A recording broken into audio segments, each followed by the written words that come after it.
Let's call to order the Program and Personnel Committee meeting for Monday, March 14th, 2022, here in the Libertyville High School Library. We will start with the Pledge of Allegiance. I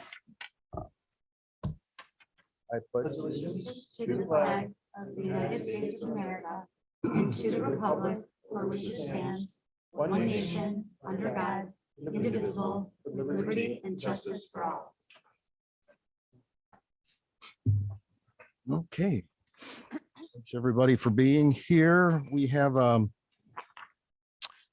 just real quickly, our agenda includes communication, which will be invitation for public comment and followed by COVID-19 metrics and testing update, a review of the February committee summary, some personnel items, a few educational tours to talk about, the textbook adoption requests for the coming year, future agenda items, and then we will adjourn.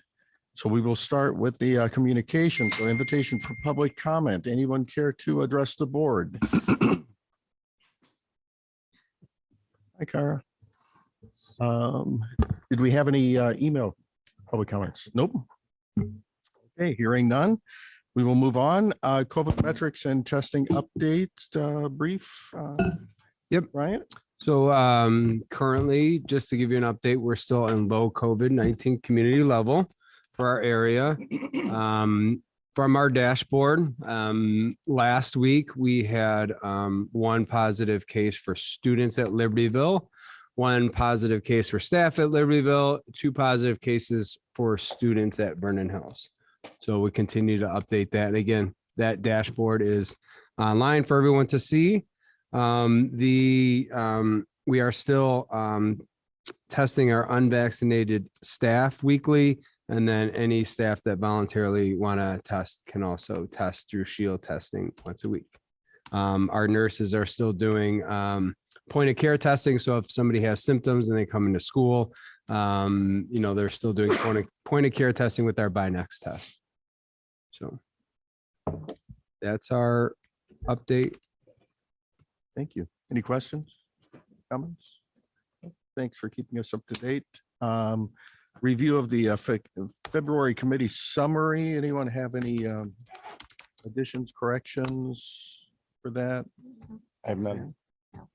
All right, we'll move on. We have a list of personnel items here. Back to Brian.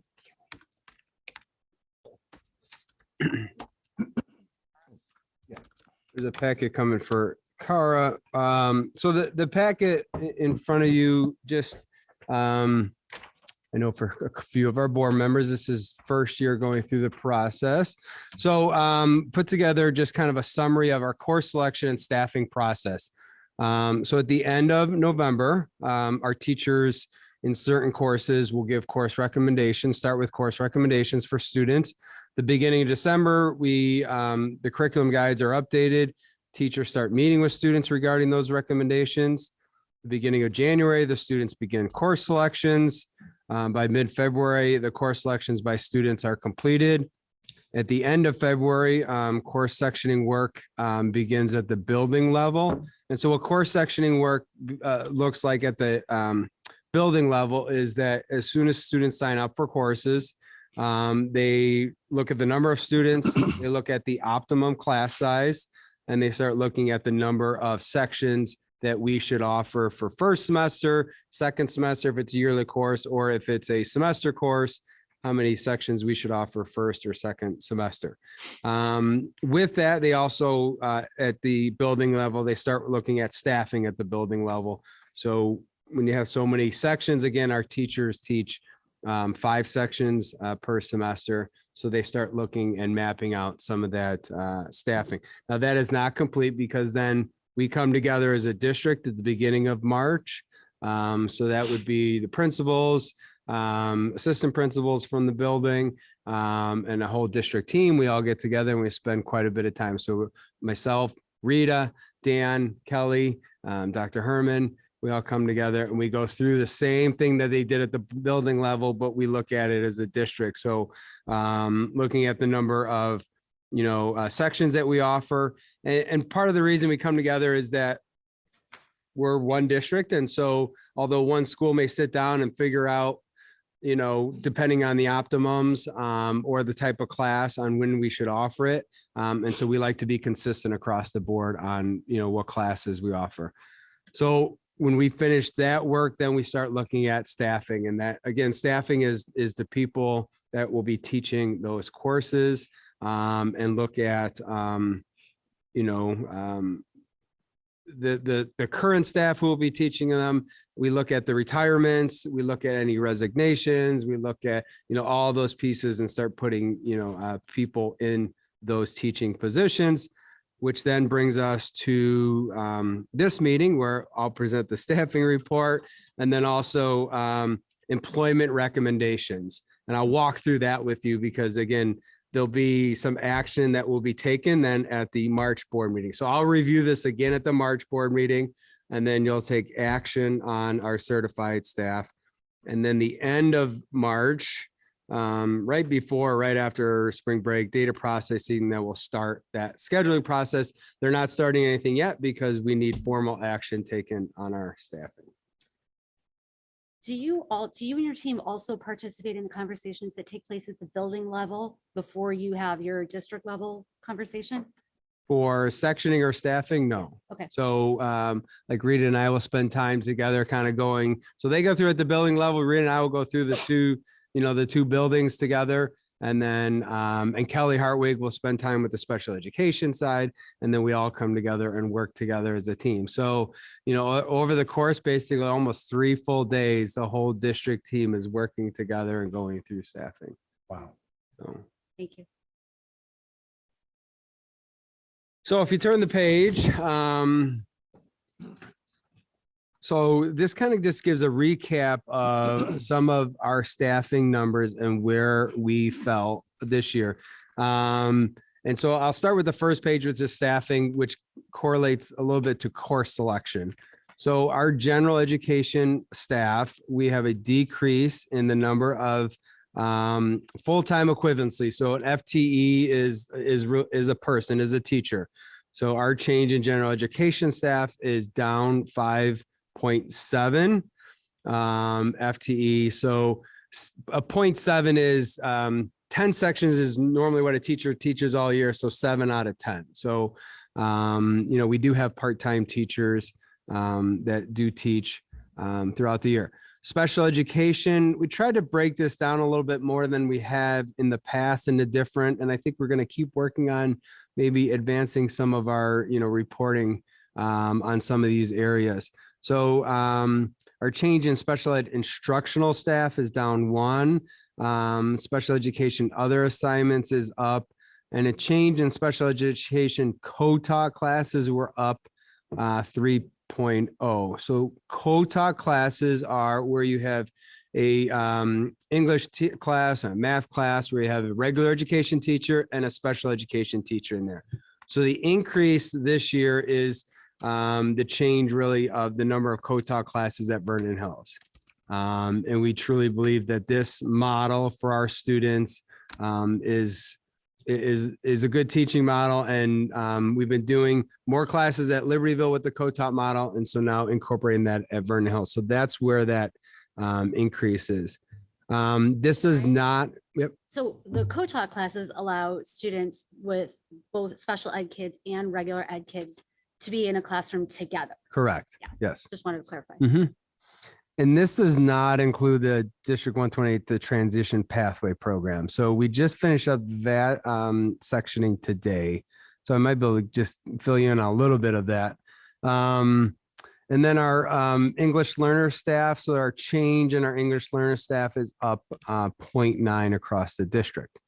Some other staffing changes. So some non-instructional positions. So last year we had Avelina Cortez was hired at 0.6. So he's an English teacher. So 0.6 as our dean. And we want to increase that position by 0.4, but we're really looking at the climate and outreach leader. So we're looking, again, this not to deal with discipline, but to work at the overall health of our student. And so we want to increase that position in our LSTs at Vernon Hills. Some of our other positions that, you have your Director of Equity and Inclusion, Director of Data and Assessment that are being hired, but then equity coordinators in the building went down by 0.6. We still have equity coordinators in the building. And this is what we had presented earlier in the fall. And then instructional coaches went down by 0.4. And then our data coordinators, again, we're hiring a Director of Data and Assessment. And then we took some of the FTE out of the building, although each building still has 0.4 FTE in the building. And same with equity, each building has 0.4 in the building plus the director. So those are both down because of the hires of the directors. Correct, yes. Perfect. And just kind of trying to give you an overall picture of where, we're at with staffing. Then total instructional staff, when you look at your change in general education staff, you look at your special education and your change in English learners, you're down, we're down 0.8. So how does that equate really to when you look at course requests across the district? So if you go to the next page, so our course requests and enrollment changes. So Libertyville High School is down 300 course requests and down 25 students. Vernon Hills is down 57 students and down 239 course requests. Explain what a course request is. So one, like if I sign up for math, that's one course request. If I sign up for English, so So basically, if students' schedule is 7 course requests. typically 6 to 7 in a lunch period, yeah. Students receiving special education services. So going into next year, we have a change at Libertyville, up 13 students, and then up 16 students at Vernon Hills. Typically, that is your seniors are exiting and you have freshmen. So it looks like that our freshman and senior classes, there's a difference there. English learners. So going back to the first page where we had an increase in our English learner services of 0.9, LHS has a change in 1 student, but Vernon Hills has a change in 19 students. And so that, is a big difference. Some of the other, kind of metrics that we've looked at in the past is the course request per student on average. So Libertyville is averaging 6.41. Vernon Hills at 6.63 this next year. And those are pretty typical in line with what they've done. Our last page then is just kind of mapping out our previous course requests and FTE changes, over the years. And so you can see, looking the district overall, going back to 17, 18, we have increased every year up to 2020, 2021, we increased every year. And we've seen a little bit of a decrease. So like in 2021, we increased 713 and we had a larger FTE change. And this is just general education change in FTE. Kind of mapping that. So part of that is to see, is there a correlation? Is there a similarity that as our course requests increase, we're seeing an increase in FTE, or if our course requests decrease, we're seeing a change the other way. And you can kind of see, I think, from both schools and, from the district that seems to, work out. So after all the work that was done in the buildings, all the work that was done at district, looking at that, we look at, is there some kind of, is it matching up with what we went through? Do we have any idea why Libertyville has 25 fewer students, but 317 fewer course requests? That means that individuals are taking 6 classes instead of 7 or 5 classes instead of 6. Yeah, I was wondering that too, and I looked at it again and I could dig deeper into that, why that. Because that's kind of big. Yeah. Do special ed students enroll in fewer courses than regular ed students? Typically, I wouldn't say, They have a double math class. some of the in-program classes that they sign up for. But they would still be in the course. Yeah, well, they're still in the course Right. request. I wouldn't say there's a That wouldn't difference. account for No. it then.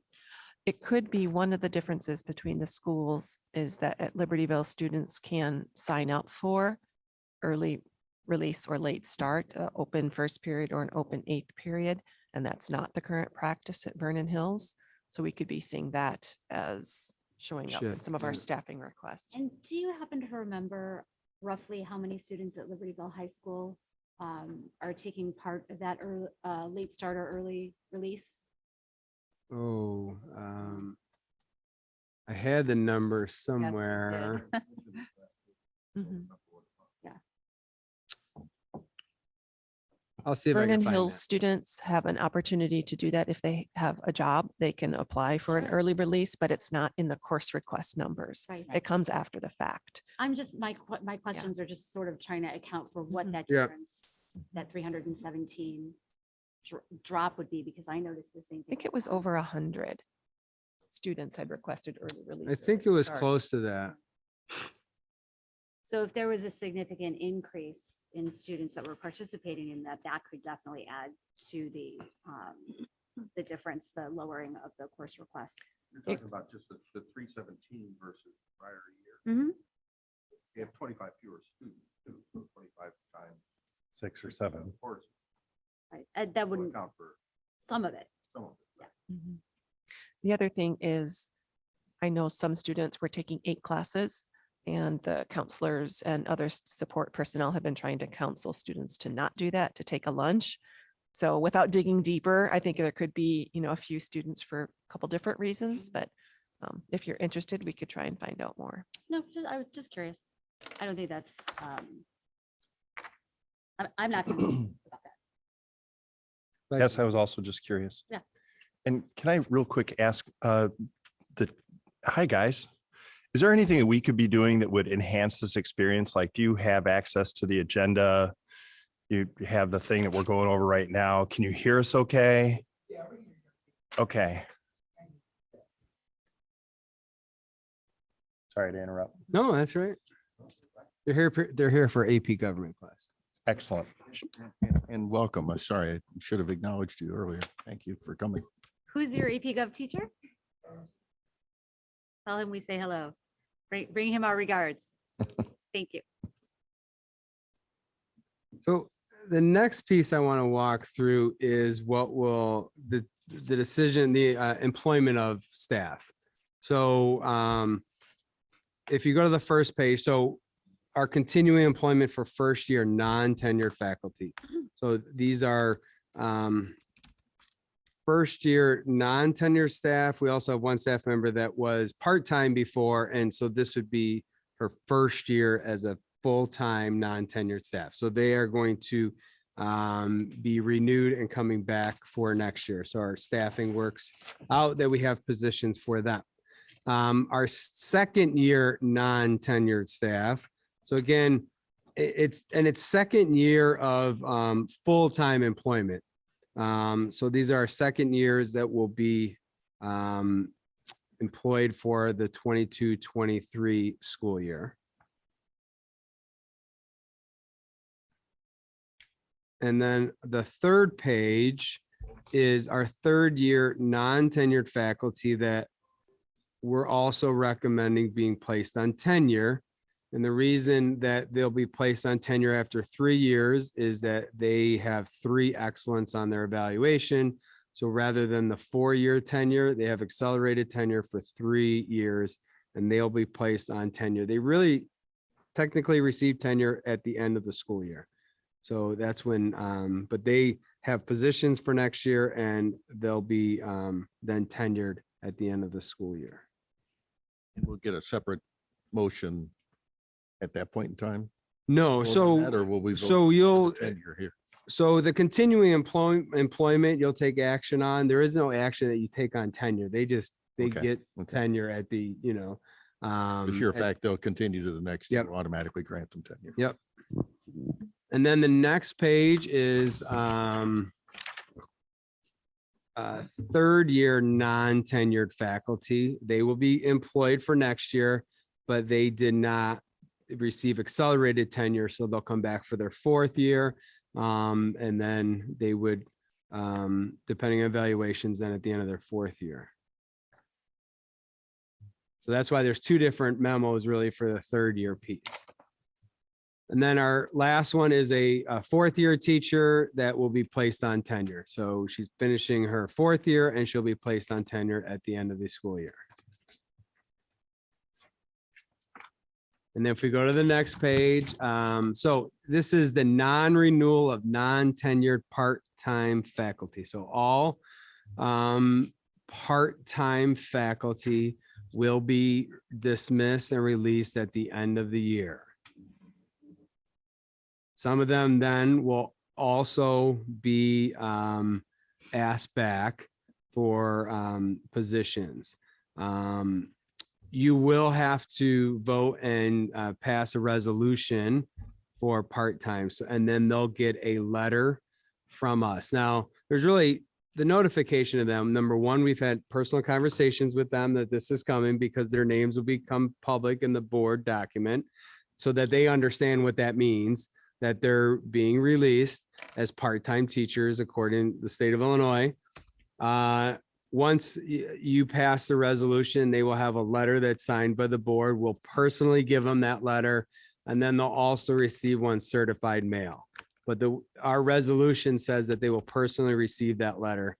And we do that because, again, we're dealing with personnel, and that's the right thing to do, is to talk. So conversations have already happened, and then they'll get a personal letter handed to them, and then they'll get the certified letter. Like I said, then as we finish up staffing, some of our staff will be asked back. When we then, finish up, and if we do ask any of our part-time staff back, they also receive, so that you guys would hire them again back in April. And then I try to follow up with a nice email to them saying, we're asking you back for April. Because, that is still tough. You're still getting a certified letter in the mail. And, and we want to honor them, that if they're asked back, we will give them follow-up. And then the last page is the honorable dismissal of full-time faculty. So we have a couple that due to our sectioning and staffing, we don't have a full-time position for them. So you will need to so you'll have a resolution for them also. You'll vote on that resolution, and then they'll get a signed letter from the board. Again, we've already had conversations with all of these individuals. They'll get handed a personal copy, and then they'll get a certified copy. And the last one was they were covering a leave of absence, but they did it all year. And so we still need to honorably dismiss them at the end of the year because they worked the full year. So two of them will be rehired as part-time, Correct. and Yes. then the third is released. Yeah. and- Yeah. Okay. And they knew she knew it was just a 1 year. Got it. So although we went over it in P&P, this will not be under the consent agenda. And the reason it's not under a consent agenda is that it's not something we normally do once every month. And we feel that it should be, a separate item under the P&P committee piece and not under consent. Makes sense. And I'll go over it again then. And when we get our new board docs, I won't give this to you in a paper copy next year. I will give it to you in the board doc section. Excellent. Other than the transition pathway program, do you anticipate any changes between now and the board meeting? I do not. Thank you. And would you say, is it fair to characterize, since we're down 82 total in enrollment in the district, is it fair to characterize, because our FTE really is not going to change, because it's going down a net 0.8 and there's a 1 FTE contingency request, so kind of seems sort of neutral, Mhm. but we have 82 fewer students. So is it fair to characterize it that our investment per student has gone up for next year? Dan, would that be how it's calculated? Our FTE per student is increased. I would say yes. Because I know at the state level, they track cost per student in each district. And it seems that this would drive our investment per student up. All else being equal, yes, but there are a number of things that go into that calculation. Okay, That could change it either way. okay. So that's what I would say. Yeah, Thank and you. One something thing to to note. note in addition Go ahead. is that at Vernon Hills, we reached the number of students of the same language group that requires us to establish a transitional bilingual program. So the increase that you see in the EL staff is related to the creation, that transition in how we offer our EL programming at Vernon Hills as well. So that would be, not an apples to apples comparison, that extra staff is needed to staff the general education courses that EL students are taking with someone who speaks Spanish. Yeah, and along the same line, a large portion of the offset of that is we're down 5.7 in general education, but the special education numbers went up by 3.6. So a lot of that offset was serving the needs of the students more effectively or more appropriately, or maybe even legally, what we have to do. Mhm. So it's, you're correct in saying, yeah, it's a greater investment per student, but there's also an important investment that it's not just we're ramping up the dollars per student. In general, we're doing it in some targeted EL, For sure. special ed. And I think Brian did an excellent job of breaking down the data so that we Yeah. can really see what's driving that greater investment.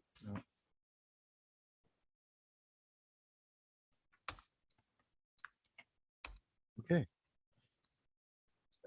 Any other comments or questions on this document? Will these motions come as part of the PNP or will they be general board No, they'll be part of PMP. PNP? Okay, Yeah.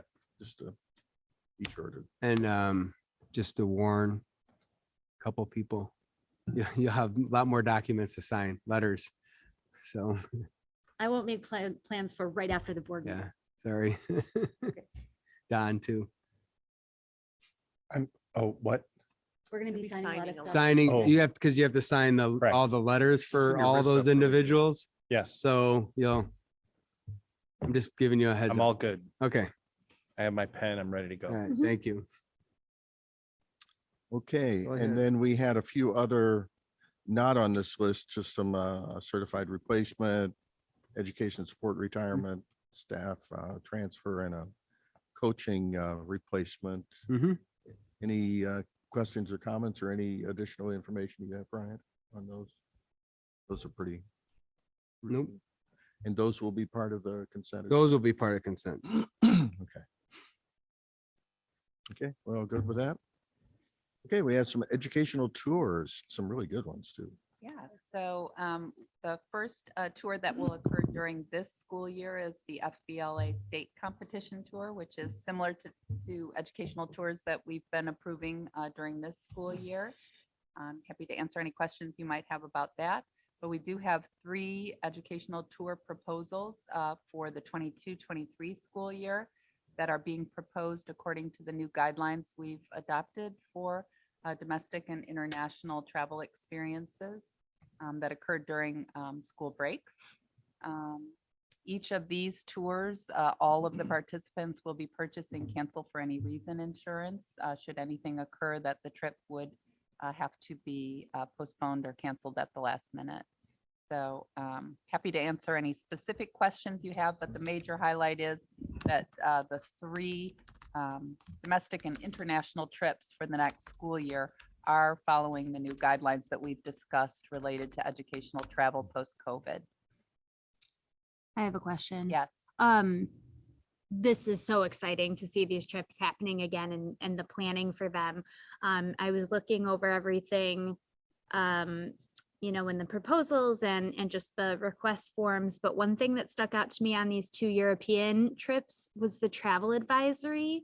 Yes. And so the only question I have, I'm sure there's good reason, Yeah. but why do we make the recommendation to support these trips, even though the travel advisory is elevated? Right. So the current travel advisory is elevated and we're aware of that. And thank you for asking. I meant to bring that up as well. The hope is that as these trips approach the date in which the dates that they intend to travel, that advisory will go down. If not, again, we have the ability to cancel the trips should that advisory remain high. So these are highly anticipated regular experiences that our families and community is looking forward to engaging in again. But much of Europe is under these higher travel advisories at this time. And the hope is that as we monitor them, and we do monitor them periodically approaching the trip. So we don't just wait until the month before the trip and say, oh my, the travel advisory is still high. We have, my assistant actually places this on the calendar and does a regular review of where the travel advisory is, as the sponsoring chaperones do as well. And So oh, it is an appropriate concern, but a risk that we thought was worthwhile given the the Can I continue with value that of thought? these experiences and the I was expectations. gonna refine one quick thing. if Go ahead. it's Okay. Yeah. So these are a year off. I mean, there's plenty of time, number Right. one, but number two, these advisories can happen for any number of reasons, but my assumption would be this is based on a COVID concern more than anything else currently. Potentially, Yeah. and also potentially the situation in Europe. Security, yeah. Okay, Well, if they're going to Paris, there's often advisories Yeah. there because of demonstrations that occur.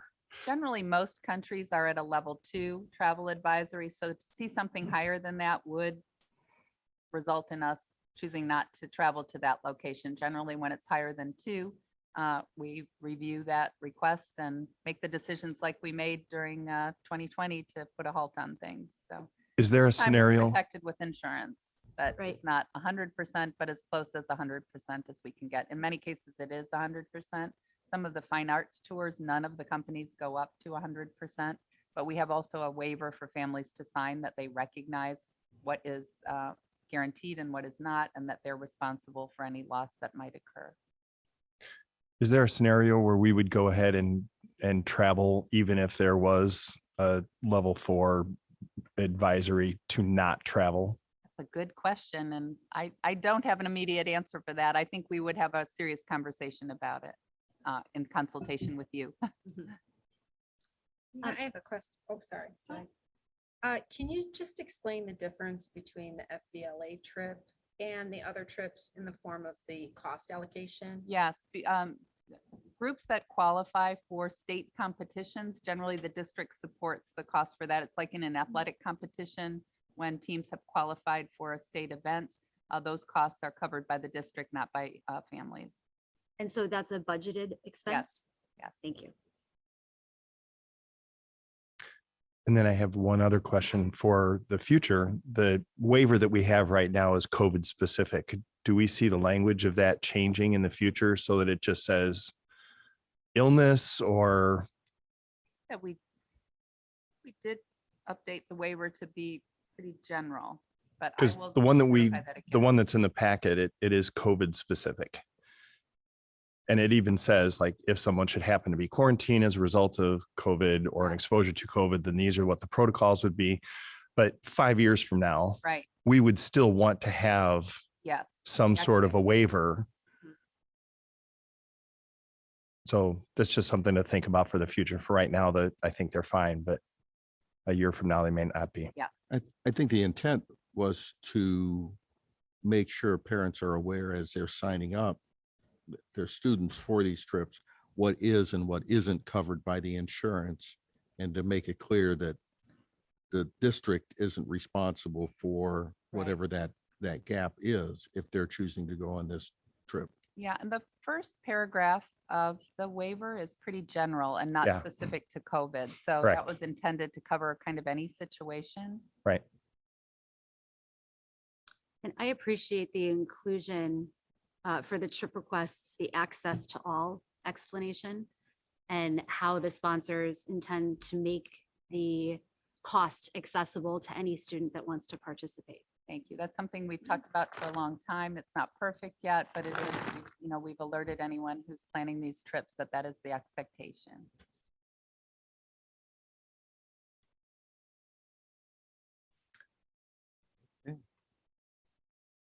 Can we go with? Maybe. There have been times when they needed additional chaperones. Mhm. Duly noted. I can be reached on short notice. Sarah, I'll find a sitter. It's not. Have passport will chaperone. Yes, Absolutely. Actually did go on one, but I wasn't a board member yet. So yes. Well, not that that would have stopped me. You probably were a board member, knowing you, just not in 128 yet. Were you 73? Yeah, no, I was off the board there by then. Yeah, Okay. it was in between. Yeah. Yeah, like 2000, something like that. Anyway, okay. Anything else on the trips? Okay, moving on, textbook adoption requests. So what you have in front of you is a summary of the work that's taken place by district teams to recommend and adopt a new textbook. So a bit of background on the textbook adoption process. If you look to the right of the summary, there's a 5-year summary of costs. So the first piece of background, if you go back to 2015-16 and see that $395,000 adoption request amount in that year. Since that time, that was a year when there was a 5-year almost automatic renewal of textbooks that teams were accustomed to and kind of automatically said every 5 years we get a new textbook. And so back during that time, we said, let's take a look at, do we really need a hard copy textbook every 5 years with the availability and accessibility of online resources, some of them free. And so teams have, slowed down really this automatic process and looked intentionally at the value of the textbook they're using and the degree to which they're using ancillary sources that might be available free and online to students. So that's been one piece of it. The other piece is that there was hope that e-textbooks would be would reduce the cost of purchasing textbooks, would be easy to use and provide access to resources in a way that would work well for teachers and students. And some of that has happened, but really not much at all. So generally, most textbooks are purchased in a bundle that includes the electronic version of the text at about the same cost as it would be to buy either the e-text or the hard copy text at the same time. And so there's been some reduction in our textbook costs, but not as much as one might have hoped, given the textbook industry and the changes that really haven't occurred in the cost of purchasing textbooks for students. One thing to note on this set of adoption requests is that in social studies, AP psychology at Vernon Hills, the request is to purchase what is a renewable resource rather than a hard copy textbook.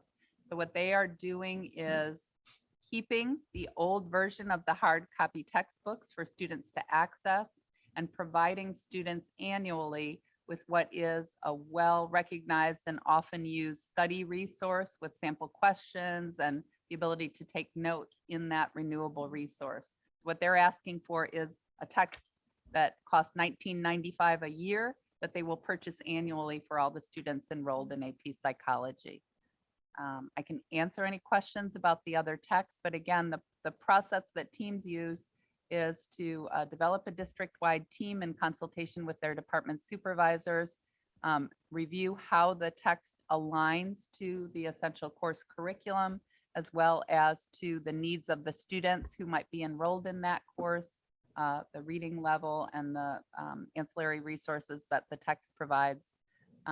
Many of these adoptions this year, the first several on the list, are for AP texts.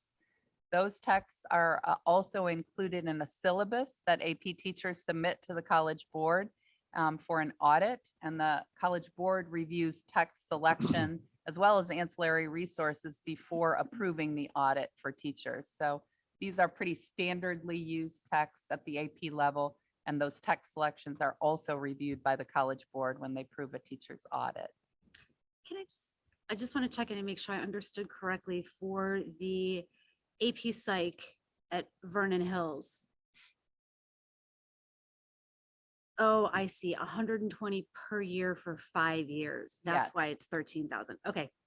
I answered my own question. Thank Mhm. you. It seems like a lot of these, and you commented on that, are AP courses. Yes, And it seem that they're a little more structured, a little more, strict in terms of what materials you can use in those courses. So it is It part of makes- their audit of Yeah. each teacher's course. That before you can teach an AP course, you have to submit your syllabus and other materials for the College Board to review and audit and approve district-wide.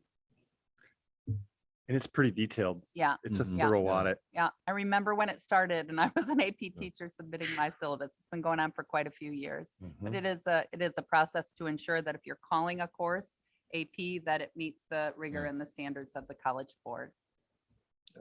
The other thing of note is that in chemistry, the adoption chemistry honors says LHS only. That's an intentional move to align the adoption year for Libertyville and Vernon Hills. Vernon Hills reviewed the text with Libertyville and is waiting until this renews again, potentially 6 years from now, to adopt the same text at Libertyville at the same time. So they get on the same timeframe of adoption. That was actually my question. I'm Because I've glad I- not seen this before. Why, for example, you've got VHHS and LHS both have slightly different textbooks for economics. And the answer for economics is that at Libertyville, both micro and macroeconomics are taught. They take two AP exams. At Vernon Hills, the only macro is offered and one exam is, students take one exam unless they prep individually for the other, and some students take both on their own. The rationale for that has been when those courses were introduced at Vernon Hills with the smaller population at Vernon Hills, running singleton courses can be very difficult to get the adequate enrollment to go. And teachers then have also a variety of preps with those numbers of singletons, and with fewer teachers, being able to offer every AP offering in a discipline becomes sometimes rather difficult, both for students to take and teachers to teach. That is under review and in discussion among the departments. Should the courses be aligned district-wide, or do we still have a situation where it might be more challenging to offer certain courses at Vernon Hills, given the number of students, as those numbers get closer as well? That seems to be a logical question and a logical next step. The total population of students, the numbers I was referring to. Is there a way that for any course that's not offered at one building but is offered at the other, now that we have technology, is it possible for a student at one school to enroll in a course at the other virtually? Because with transportation issues, it's really too difficult to get a student from one building to the other without reducing the number of courses they can enroll in. We are discussing that. We discuss it in staffing, and we also look at, if there are insufficient numbers of students at one school, and potentially at both schools, there are insufficient numbers for the course to run. Can we offer that at one school and include the students from both schools, either in a virtual way for one school, or to have that teacher travel to both sites and teach from each location a number of days a week? One example of that is the Calculus 3 class that you approved for this coming year. We're looking at how might we combine that class to provide a single teacher the opportunity to offer that dual credit course to students at both Vernon Hills and Libertyville with limited enrollment numbers. So we do look at that as a potential solution. The logistics can be hard, and not all students prefer that experience when they select a course. So we continue to look at how can we offer that opportunity? How can we make it appealing to students and ensure that it's successful, that they are successful in the course? And how can we perhaps travel the teacher so that that teacher is in person in both locations on occasion? Interesting. Rita, I'm asking a question more to like educate myself. 'Cause Sure. I've never been on this side of Yeah, looking at sure. this globally. When I was looking at it, I mean, almost all of the resources are going towards AP. So I just was asking like a general Good question. question. So in a standard, I don't want to say regular base, but a standard class, do they have opportunities to renew? and Yes. To have their texts reviewed and updated and Yes. purchased? And what is that rotation? Yeah. So this is actually an unusual year. It's kind of surprising when I saw these are mostly AP texts. Most years that there are varied offerings on the textbook adoption list. All courses generally use this. Now we've said start looking your 6th year rather than your 5th year. Any course we offer has a periodic review where they review their materials and choose to request or not request a new textbook. So it's an unusual year that most of the adoptions are in AP courses. Generally, they Is it are. just because they're not going through the same kind of critique through the AP board that? No. Any of our courses have the opportunity to review and request an adoption in consultation with their department supervisors on a regular basis. Because so many of our teachers are using free online resources, those textbooks just last longer. Sometimes we're renewing the e-text or the e-licenses that teams are using to support their text more regularly than we're renewing the actual physical hardcover text. So every team has the opportunity to propose, but I'm seeing an increasing number of teams who are curating their own resources to supplement that text and making the course, the course is updated annually with the new resources that are available, really, because you're relying on those kinds of online authentic texts and documents. That's a constant renewal and a constant looking for fresh. Oh, and we don't ways to see the incorporate text. renewal of the e-license in here all the time. That just Anything that is being renewed or purchased, additional copies or additional licenses is not presented in Right. this format. Thank you for asking. This is just the proposed new text that the board hasn't reviewed previously that are being adopted. So the other, if you would like to view any of these sources, we have available texts. They're available at the schools. I could bring them to the board meeting for you to review if you were interested. No, I was just asking the question more about. do we Yes, have the I opportunity- understood that question, and it's a very good question, Cara, because it does appear to be really AP heavy here. But that is not the case at all. Every course has a regular opportunity. They choose whether to follow this 6-year cycle or to prolong the text because they're using other resources or the text hasn't changed, or they don't see anything better than what they're currently using. So if they have increased numbers of students taking the course, they purchase that same text, additional copies in additional years. So the textbook budget itself is larger than what you see here as well. This is the budget for new adoptions, not replacement text or renewed licenses. Not only is Calculus 3 honors completely intimidating to me, even the name of the textbook is intimidating. Calculus Early Transcendental. Yes. The great news about that is it is in the process of becoming a dual credit course. So students will, rather than take an exam to earn college credit, will complete the course and have a transferable credit through CLC. Oh, that is good news. Yeah. How many students do we have? A small number at each school, something, when you combine the two, something over 20, mid-20s. Mhm.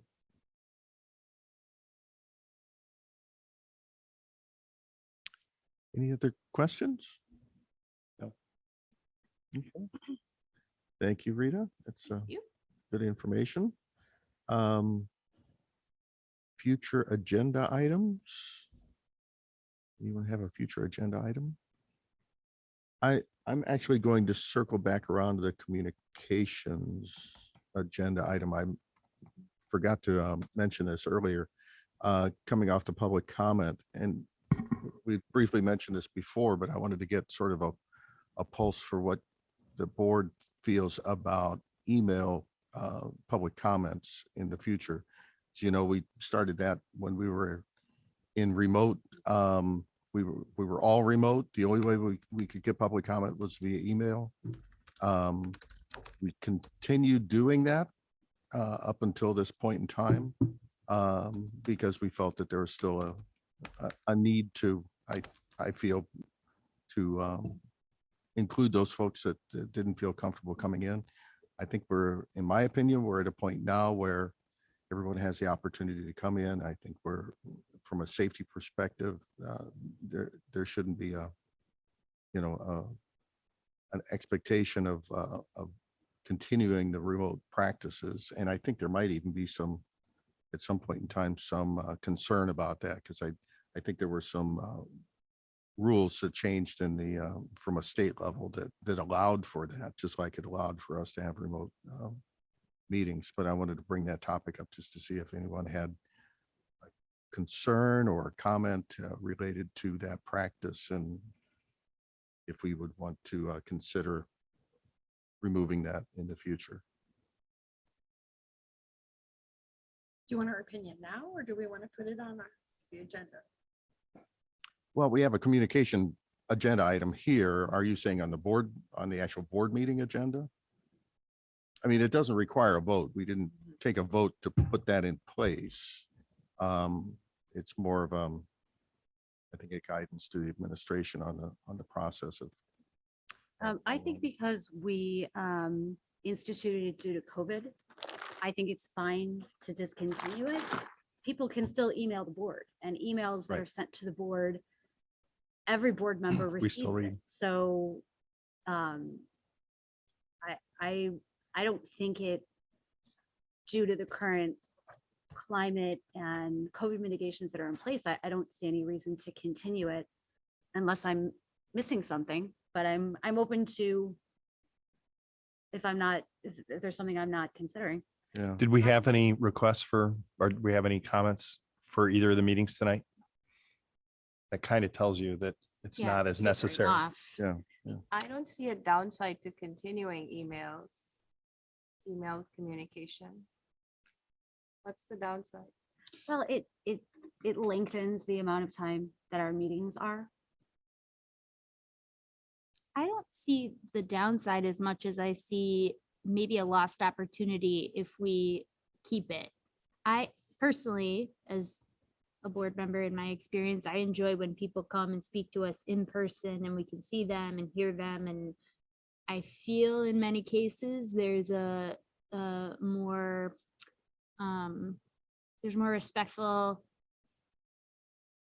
exchange of ideas, or not really an exchange because we don't communicate back during public comment, but there's an air of respect that's maintained differently when people are in person versus commentary maybe had through email. So I agree with you. There's no downside to maintaining it, but I feel that an opportunity could be lost if we encourage people, if people don't see that we're encouraging them to comment in person.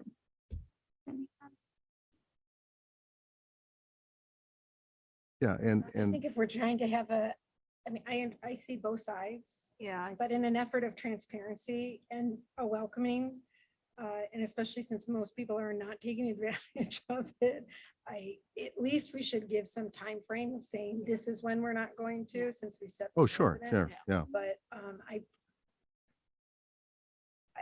kind of don't, we don't engage in a conversation anyway. Right. I think there's a position of, if somebody wants to write the letter, they want it to be public and not just to the board. And we can handle it. And unless it is taking up an exorbitant amount of time, which it's not really at this point, that maybe that is more of a olive branch of transparency and welcoming people into this participation and what they're comfortable doing. But it also lends itself open to somebody who gets really mad and just fires off an email. Yeah. I get that too. Yeah. But, we have to balance. And if we want to look like we want to be welcoming, that we do welcome everybody. Yeah. Then we have to welcome them. And I would be curious, I don't think that allowing email public comment violates any open meeting act. Yeah, I Because don't there are recall- other districts that even before COVID allowed phone public comment. They'd have a phone line set up for people to leave a message and it was played at the board meeting. So if that was permissible under the Open Yeah. Meetings Act, I don't think any changes to the virtual emergency rules that would apply to us for our meeting. Yeah. Would apply to I couldn't email recall public whether comment. that is. I don't know if anybody here remembers. It seems so Just long took ago. My OMA training and I don't recall that being part of it. Yeah, I think yeah. it's been I think it's because someone's coming to talk to you during your meeting time, again, you're meeting in public, it's not a public meeting. And so I think when I think about the intent of public comment, it is for them to share their perspective on something that's on the agenda or something that's not on the agenda. And so I think when it is emailed to you, it's more like a written correspondence, like any other person who wants to email something to you. So I think it's really your preference. I don't think it's an Open Meetings Act question. Yeah, I think, in the case of transparency, and that goes both ways because the email is sort of an anonymous, even though it might look like it comes from their address or they might sign their name. It is an anonymous, electronic communication. It's not them looking us and presenting and we lose some of their intent, their emotion, their whatever with whatever topic they're trying to portray. And it Although isn't. Mary does read with emotion. Yes. Oh, yeah. She's had a lot It's- of that. Yeah. It's also anonymous anyway, because they're not required to give their name. They can just walk up and speak. They don't have to say who they are or where they're from. Right, but it's different if I'm, and we've all seen Right. those communications that if it's written and you're not looking the person in the face, it's a different experience than if you're, presenting your case in person. We did not allow anonymous Anonymous. letters to be Right. submitted. Right, They would be But- shared with the but- board, but not read Right. during public comment. right. There is something And to be said, I think because of some of the divisiveness about some of the things over the last 2 years, there were people that emailed public comment because they didn't want to get into a confrontation with somebody that might have a different opinion. And I see the point of not wanting to restrain anybody from being able to make public comment for whatever reason they might prefer to email, whether it's their schedule doesn't permit them to attend or because of, a variety of reasons. So, I could certainly see the argument being made that there really isn't a downside, especially since in, the last few meetings, I think for the board meeting, we had one. So I don't know. I mean, that's where I was coming from. If you look outside, people are starting to do more and more remote and in-person work is starting to diminish. I would be in favor of keeping it just because it opens more opportunities for more people to participate than what if they can't come into the location at a given time. So. I mean, if it becomes excessive, we can evaluate that, but that's what I would say. Casey, what are you thinking? I see don't both have a sides. strong feeling I either really way. don't, I'm kind of conflicted, but not really, because either one has positives. We could say we're gonna make email public comment available through the rest of this school year, if we wanted to look at it that way. I personally like when people come and interact with us. Sometimes they even stay and they might learn a few things and they may, you know what I mean? I like to encourage people to attend in person. I know when I was a community member who would attend in person, I learned a lot just by listening. Email comment does not offer them that. But I don't see any harm in the email comments either. So I'm wishy-washy. And now, I don't think we have any intention to take away the Zoom link. Correct. So people, whether or not they want to come for public comment, have the opportunity to either attend in person or view the board Right. meeting virtually. So, And in reality, it's only Zoom because that's the platform of convenience. It's not like the public's interacting with us via Zoom. It's more like a live stream kind of Exactly. scenario. Right. Exactly. And also gives us the opportunity if we needed to chime in remote. Although I don't know if those rules will change at some point in time and how that impacts. We can also just quickly check with OMA rules just to Yeah. verify that our assumption is correct, that they're continuing with that, doesn't have any negative And I think ramifications. in addition, I think that's an excellent suggestion. In addition, I think we have to match it up with our board policy and make sure that if there are any changes that we intend to make permanent as a There- result of the last Right. 2 years, that we update our board policy so that what we're doing is consistent with the policy. Yeah, it's a great conversation. I mean, it's, Mhm. it's a worthwhile topic to discuss whether we, Yeah, thank you for bringing that up. Yeah. And we'll have more to come on this. We'll do a little homework and And just to foreshadow the April committee meeting, we will have our first annual report to the board on our equity policy. Good. So we're very excited to share the data we've been able to gather and our initial recommendations. okay.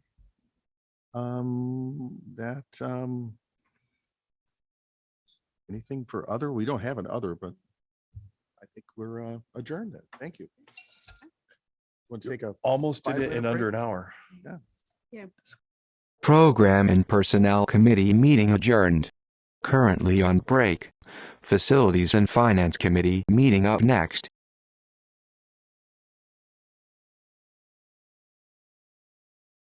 Currently on break.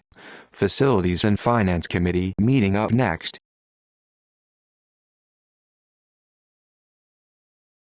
Currently on break. Facilities and Finance Committee meeting up next.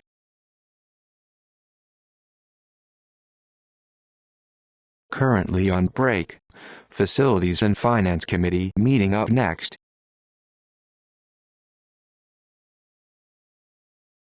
Currently on break. Facilities and Finance Committee meeting up next.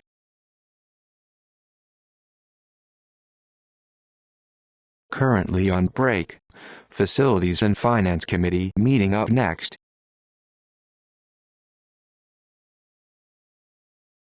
Currently on break. Facilities and Finance Committee meeting up next.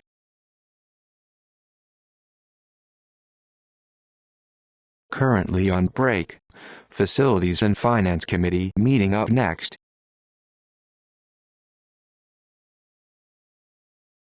Currently on break. Facilities and Finance Committee meeting up next.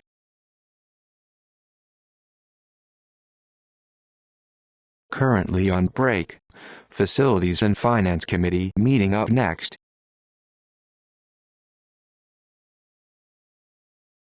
Currently on break. Facilities and Finance Committee meeting up next.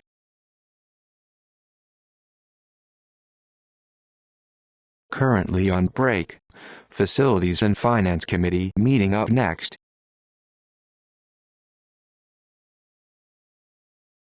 Currently on break. Facilities and Finance Committee meeting up next.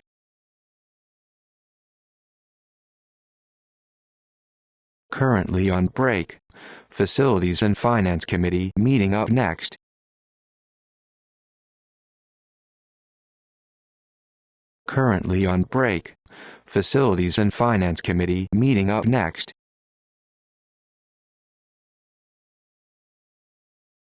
Currently on break. Facilities and Finance Committee meeting up next.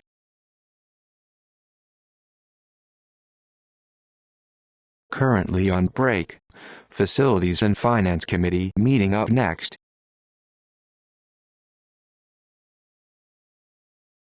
Currently on break. Facilities and Finance Committee meeting up next.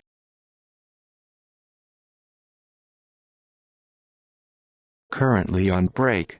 Facilities and Finance Committee meeting up next. Currently on break. Facilities and Finance Committee meeting up next.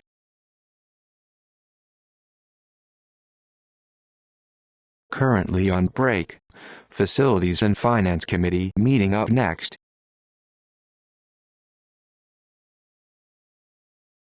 Currently on break.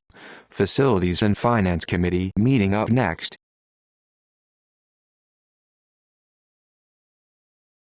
Currently on break. Facilities and Finance Committee meeting up next.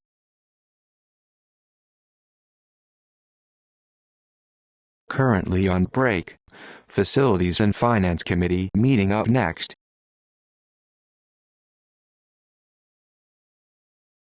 Currently on break. Facilities and Finance Committee meeting up next.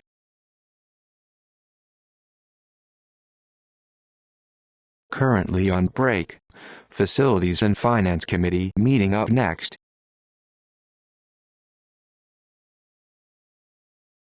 Currently on break.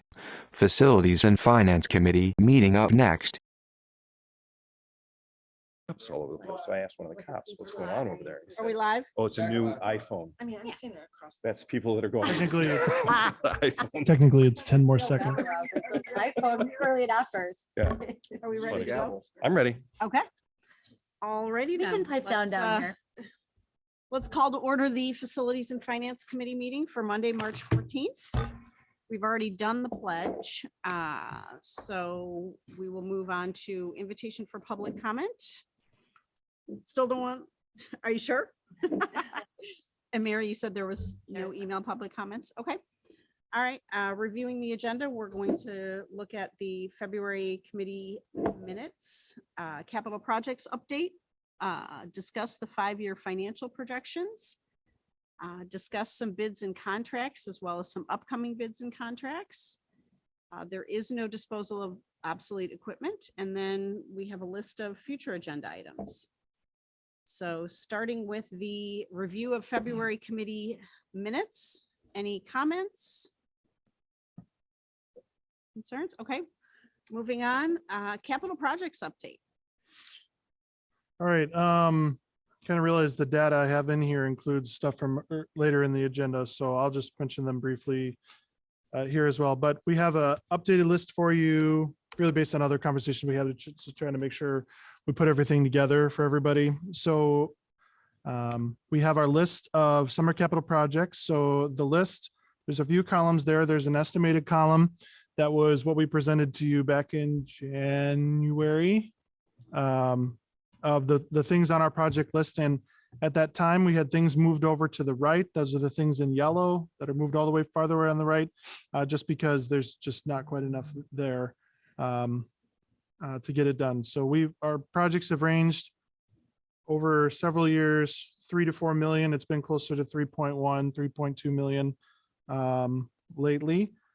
So we had an estimate of 3.4 with a decent sized project, the fax slabs renovation in this building.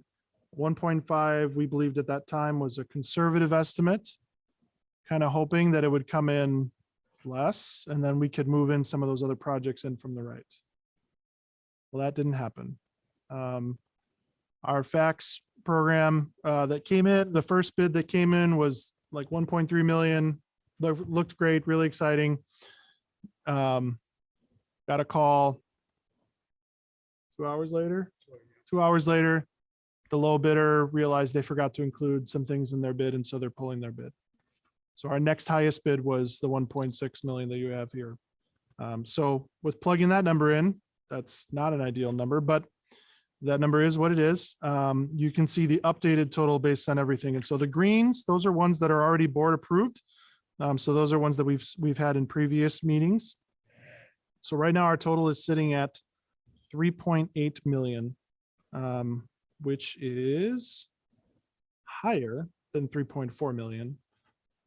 And quite honestly, frustrating. We don't want to see projects coming in over, but my best sense is that inflation is taking its toll on us more than we probably anticipated. So at this point, really your choices are not to do this project, delay it. It'll probably cost more if you do it later because inflation keeps happening. Or we move forward and it's 3.8 million. So Dan, I'm assuming you guys have already thought through this, but there's no part of that project that we can make smaller, trim. At this point, no. So part of the project that was already trimmed early on was the bathrooms. So there's a little line there that says remodel 2 sets of bathrooms at LHS. That was originally part of the project. So those are the bathrooms right next to those labs. We had it incorporated all in there. Once they got further in design and kind of realizing the potential cost for this program, that just became too much. And so those were set aside, those bathrooms. So at this point, I would say there's nothing that you can remove from the project at this point. Plus, we have bids that were legally put in, and really the board's only decision that can be with the bids is you either accept a bid or you reject the bids. Those are the only legal options you have. And are we going to be seeing requests for the 10-year life safety and the Warcheck Stadium electric amounts in addition to the 3.8 million that we've already approved? I'm sorry, minus the fax rooms, which we have not yet approved. Yeah, those are still on the list. Those are still on the list for right now. The 10-year life safety is a required activity for us to perform according to the state. The word check, there's not as much lead time on that project, so I think that one was doesn't take as long to kind of plan that out. But Mark, do you want to speak anything to that project? The war check, the electrical upgrades had to do with the use in the building and how the use has increased over the years, and especially COVID put a strain on the electrical system there because of delivery. They couldn't get deliveries like pizza, for instance, pizzas. They couldn't guarantee at the time that they could deliver pizzas every hour. And so they needed more warming ovens and things like that. And the system was already maxed out because it's basically a residential service. And what they did was they put a backup generator in and just used the generator during events. So my point is, if we approve the remodel of the fax rooms, we will also be asked to approve another $95,000 because of the 10-year life safety and the electrical work that needs to be done. So it's not going to be 3.8, it would actually be 3.9. No, the 3.8 is inclusive of those costs. Oh, those are already It's included. everything in that column. Yeah. Okay, I Now, thought that that would- would stuff in green. Nope, the stuff in green was just board has approved these. Understood. But the total includes everything. Yes. Thank you. Correct.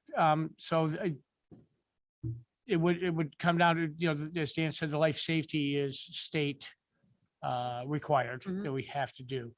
We don't necessarily have to do the $50,000 at Warcheck. I mean, we have a system there that does run. It has run in the past. We were looking to upgrade there. And then if you look down at Vernon Hills, we also have $90,000 there for carpet replacement that we priced out. Those, if the board chooses not to spend that, the 90 and the 50, that would be your choice, and it would bring us down to approximately 3.7. Yeah, and I'm not suggesting that. I'm just wondering if it's worth having a conversation, since the biggest number is the fax rooms, is perhaps postponing that. Not the smaller things. Yeah. My honest recommendation would not be probably to postpone that because the costs will only go up from there. I think it is more realistic to postpone the electric and the carpet replacements, even though the carpet replacement, we're trying to have a kind of a cycle every year of replacing portions throughout the year, or portions of the building each year. But that's possible as well. Yeah, I'm not necessarily in favor of postponing the electrical or the carpeting. That wasn't what I was suggesting. Dan, can you explain to, again, trying to learn, can you explain how the stir and the inspect, how that works at the 7%? I mean, what is, I know that they go through all the bids and they just, maybe I don't understand it correctly. So with every capital project that you do, somebody has to design it. So they have to put the drawings, they have to get those very particular specs together, that kind of a thing. So STR is our architect of record. And so whenever we have a project that's big enough to involve them, STR will design it. So it's not just somebody that helps run the bids. That's part of what they do, but they also help design it and then help oversee that it's actually done, that the trade actually does it according to the design that we wanted it to. So I they, didn't understand that. So now- yeah. So that's part of the process. So pretty much almost every project we would bring has some type of design or management component to it. That at that point, you're essentially having those specialists work on those projects. Does that make sense? If we postpone remodeling the fax rooms, would it give the opportunity for the lower bidder to reevaluate and resubmit a potentially lower bid? Or is that not? Based on what they told us they were missing, I don't know that that would be the low bid. Okay. And now that information is public and it's tricky. You don't know what contractors would decide to do with that information. Sure. Because we do have some pretty on top of it people in the construction field that want to know our bids. Like the day we get requests very often the day of to see what our bids were, and we get those very regularly. I believe it. Yeah. And additionally, and forgive me if this is just totally not how things are done, additionally postponing to perhaps have more contractors or other contractors come to bid is not an option. I know you're saying like, there's this practice of other contracting firms coming to find out what that information is immediately. So it could be completely pointless, right? But What I would say is this is not an ideal season to be doing construction. Supply chain issues, well, we've been dealing with supply chain issues for a while now. So supply chain issues, but also a lot of work out there for them to do. Regardless of that, we still have work that we believe needs to get done. So we have a few different, I guess, competing or maybe a polarity, a few different things going on that appear to conflict with each other. What I would say is, do I think it's realistic that if, say, we reject these bids and bid it later, will we get more contractors? It depends on how later, but we don't know the future. We don't know. And I don't want to say, oh, it's going to be terrible in the future. I'm just saying we don't know the future. And so you could get more, you could get less, you could get lower numbers, you could get higher numbers. We don't know. I think in the inflation environment that we're seeing would lead us to believe that we would see higher numbers, but you honestly don't know until you do it. and then can I kind of go a step further and ask, is there anything in our recent history that you could point to that would kind of illustrate that further, being that, like, for instance, we had a project in the past that we decided to hold off on, and because we did, due to inflation, increased materials, whatever, this was kind of the outcome we had not hoped for. Are there any recent projects that you could just bring to mind where that happened, so that if we decided to say, hold off? Yeah. I'm going to give you an answer, then I'll give Mark a chance to answer. Okay. What I more have seen is in this process, it's not just put the bid out and just see what shows up. There are pre-bid meetings that you invite contractors to, and you're talking to them. They're asking questions, what's going on. And you kind of get a sense, and especially the consultants that are involved, they kind of know who's in the game. And they kind of talk like, hey, you feel good about putting in a bid? Like, are you going to put in a bid? And they'll say, yeah, this is great. Or yeah, we're a little nervous. Even in this example, our original bid opening was actually last Monday. Mhm. But we got a sense talking to some contractors that based on the timing of our bid, they would not be putting in a bid. So we said, well, so typically in those times, and we did it a lot with Gilbane managing all those huge projects that we were doing. what they would do is just delay the bid opening, or just say, you know what, we're just gonna push the bid opening back another week to hopefully get more contractors in. We have had great success with that. Didn't work this time. Is that a fair assessment that didn't work this time? We didn't get more contractors that we were hoping to. We were expecting one more bid and we did not receive that bid. Yeah, but in terms of answering her other question, was there an example of that where we delayed and it worked in our We favor? haven't had a project that we've delayed in that sense. We've delayed large capital projects for the future, and let's say, for instance, pool. When they originally started looking at that back in 2012, pool was costing $12.5 million. And depending on design, but you have costs go up every year and then it's compounded. So when the initial shock of, okay, the pool, when we priced out the pool and we were over 30 million, it was like, oh, wow, what do we do? And then we cut back and we cut back and we cut back and we got it down to the 20 million. But so, I mean, that's the only example I can give. We haven't postponed a project just because we thought, we could get better pricing in the future. Okay. With this economy, we spoke to the architects about it, and we just don't know. Everything's unstable. All of a sudden, everything was looking good, and all of a sudden, we had a war. Yeah. And oil prices went up, and they're predicting, lumber all of a sudden went up. So these contractors are trying to cover themselves just in case, the costs go up. So if you bid it next summer, you're going to have an increase, depending on what what CPI was 7 something here last year, what's it going to be next year? There's no guarantee the prices are going to come down. And I don't want to try to create arguments to say like, see, we need to keep doing this. I'm trying to give you an objective perspective. And I'm not saying you're suggesting it, but what I'm imagining in my head is, do we wait for like ideal bidding scenarios before doing a project? We usually would not necessarily do that. We would capitalize that if we saw it in the moment. We are largely basing these around the needs that we're seeing going on. And so for instance, there could be other projects like roofing, right? If we need to replace the roof, we're not going to wait until bidding circumstances are better. We need to move forward on that. Right. That would be an example. So I would say things like that are tricky. Okay, thank you. I appreciate the context. It's hard sometimes to understand the full scope of the decisions we make when, maybe there isn't a historic example to kind of learn from, but you just painted a much more detailed picture for me. So thank you.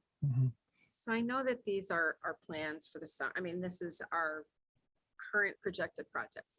My question is, if I have no problem saying yes to this. One, we have the money. Do we have the money? I mean, we budgeted and we're just over the 150,000, right? Mhm. And two, long-term, by saying yes to this remodel, are we affecting what is out there that we're expecting to be doing in the next couple of years? That's kind of, how does this affect the next projects that need to be done? Yeah, the biggest effect I would say is actually the projects you already approved. So a lot of those are foundational for the roofing that needs to happen over at Vernon Hills. So those have already been approved and those are moving forward. A number of those things were foundational, like we can't really build this roof until we do these X things. That's really what we've already done here. This project in particular is a bit more standalone. I don't know that it necessarily impacts other future projects.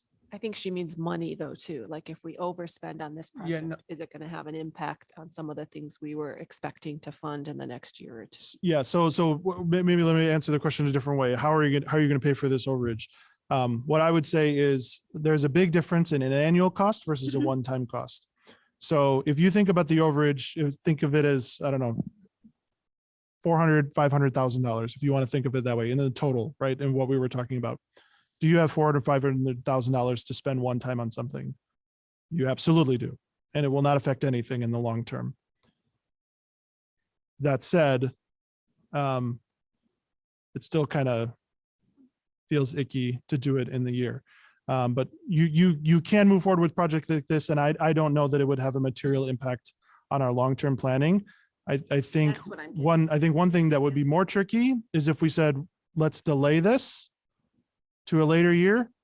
That will impact long-term planning, because then by default, you'd have to push something else further out, you know. And we've Um, seen in some neighboring districts where they did that and ran into a big problem. They kept kicking, the difficult maintenance things into the future, and then had serious maintenance issues that they couldn't afford. If we were going to delay this project, I would want to know what the projects behind it are that would be affected by that, that would then be kind of shifted to a different year. I don't think we could make that decision. that would not be, that would not be info I could give you right now. So and I'll, it's a little bit of a preview for the next presentation we have, but part of the next steps for us is, so we've seen that long-term kind of the state of where it is right now, but really the next steps are going to be finalizing a process for how do things get on that list, and then a process for how are things prioritized on that list, right? Two different things. So those are still in process, but those are kind of the next steps for us in that vein. And it would be so helpful just to be able to see that long-term plan next to these kind of presentations. When we're looking at a spreadsheet like this, to also have a box that shows what we discussed 2 committee meetings ago, or 3 committee meetings ago, and board docs will help with that, but that long-term capital plan, I think, to have both of those next to each other so that we could see what this is in the context of the longer term plan will be helpful. Yeah, my comment we was obligate- if we did push this off a year, I would be more concerned about the risk of those other projects that would then have to be pushed off. Escalation costs of this. I mean, we're not likely going to save any money by doing that. It's going to cost us more next year to do it than it would. I've never if we seen just did it. construction costs go down. Yeah, and the fact that our budget is in pretty good, our spending against budget this year is in pretty good shape, where this wouldn't have a significant negative impact on that. I mean, it's not going to push us into the red based on just this one. And would we still be $400,000. obligated to STR for some of that portion just by the process of what they've done so far? They did the design already. I mean, so it still cost us money and we Yeah. wouldn't do anything. So that doesn't make sense. We would be out of pocket with no product. If I understood. Really good plans for future. If I understood correctly, you said you would recommend that we go forward with all of this. Right now, yeah, I'm not recommending changing anything on this list. The one thing that we haven't mentioned so far is the impact on instruction, because those are instructional spaces. And the reason that we're doing this is because those instructional spaces are deficient right now. They're already deficient. Yes. And by doing the projects, we will bring them up to where they need to be so that the kids that are in those classrooms will be getting the instruction that they should have. Correct. That was part of the reason for why this got on the list in the first place. That, I don't exactly remember our conversation back in January. But yeah, those are for sure reasons why this is on the list. How things get on the list historically have been kind of a little bit of building prioritization, but then also the right timing. So we've got other mandatory things, and then there's some extra room in there that we can do some elective improvements. And so this fit the right description for this year that we could fit it in, or that we believed we could fit it in. It doesn't quite fit, in case you can tell. Just doing the project first, it solves the ventilation issues that we've been having in the space, and we're upgrading the ventilation and putting the proper supply and exhaust in. And this is we're where they're also- cooking. Pardon me? This is where they're cooking. This is where they're cooking, yes. And then we're also eliminating the flooring that's in the building, as we've been over the years been abating the asbestos flooring, and then there's pipe insulation buried in the wall. It's not, it's contained. It's not a health issue, but that's been part of our process of what we've been doing, is trying take some asbestos, and we also know we have HVAC equipment that has to go. And then also this room has the plumbing underneath the building has to be addressed because it is separated and shifted, and we're having backups. And so those things those three components are the reason to do the work initially in this area of the building. The plumbing, HVAC, and then asbestos abatement. So this space could cause us to have to spend money whether we want to or not if we don't address it now. If You're going to need to address it at some point. We're gonna have to address it at some point, and Okay. it was on the list. Dan, I have a question about the contingencies. Those Yeah. represent about 10% more than the 3.8. Those are not in the 3.8, correct? Those are inclusive in them. So in theory, so I'll be very honest, in theory. Yeah. You could spend less. In reality, Well, especially, life finds a way. yeah. The way it so- works right now with inflation, but I do know that Mark and his team work very hard to make sure that we don't have to. Yeah, and some of those contingencies are material contingencies, unknowns. Like once you break, you don't really know what's in the wall. Like doesn't matter what any drawing says until you break in that wall, you don't really know what's behind it. So it covers We've had that things like that. A few times. I have one question. I think some of these answered my questions already, but is our concern right now that we are over the annual budget that we have put in place, like about 400,000? Well, what I would say is there is no annual budget next year yet. Okay. This is more than we've spent in the last few years. This is not more than what we spent ever, not by a long shot. It really had ranged in the 3 to 4 million-ish. Since I've been here, I've been a little bit more stickler, and it's been 3.1, and then having conversations, like you can't just keep this flat. Like this needs to grow because costs grow. And so we've started increasing that as well. So it is a fair conversation of what should the level be. My opinion right now is I think this is still a reasonable range to be in.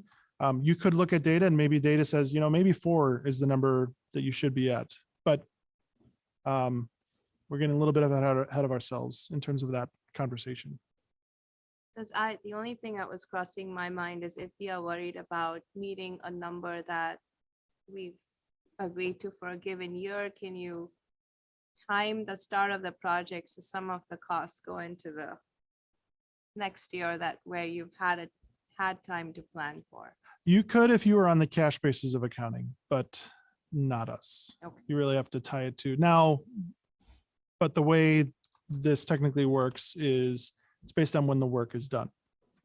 So depends on how much work gets done in June versus July, but summers are always tricky because we want to get in as soon as school is done and get done as soon as we can, because inevitably something happens and you're sometimes backed up right to the start of school. And we try to avoid that, but that is, so what you're explaining, what you're bringing out right now is when I come at the end of the year and this $3 million line item is either over or under, 90% of the time it's timing, because it depends on when they actually do the work is when we actually can attribute those actual expenditures. And that is very, very, very difficult to predict accurately. Like I know how much work they're going to do for the whole project. How much work are they going to do by June 30th is very tricky to know, because there's a lot of things that affect how much work they do by June 30th, which to be honest is just an arbitrary date. It happens to be our fiscal year end date, which is a very important one. But in terms of summer projects, like it's a little difficult. Okay, thanks. So Dan, will we be asked to vote on this, approve this bid? That's what I would recommend, Okay. unless you all want to tell me something different. So, but actually you have to take some action on this. You don't have a choice. You have to either vote for this or reject the bid. Yes, or reject the bid because we've gone through the process. Okay. Any other questions on this one? Thank you. All right, moving on to the 5-year financial projections. Lots of very detailed and very important information in here. All right.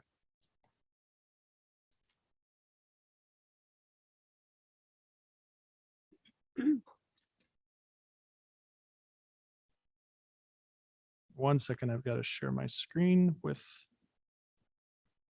all of our attendees online. Looks good. All right. Have there been any changes since you sent it to us?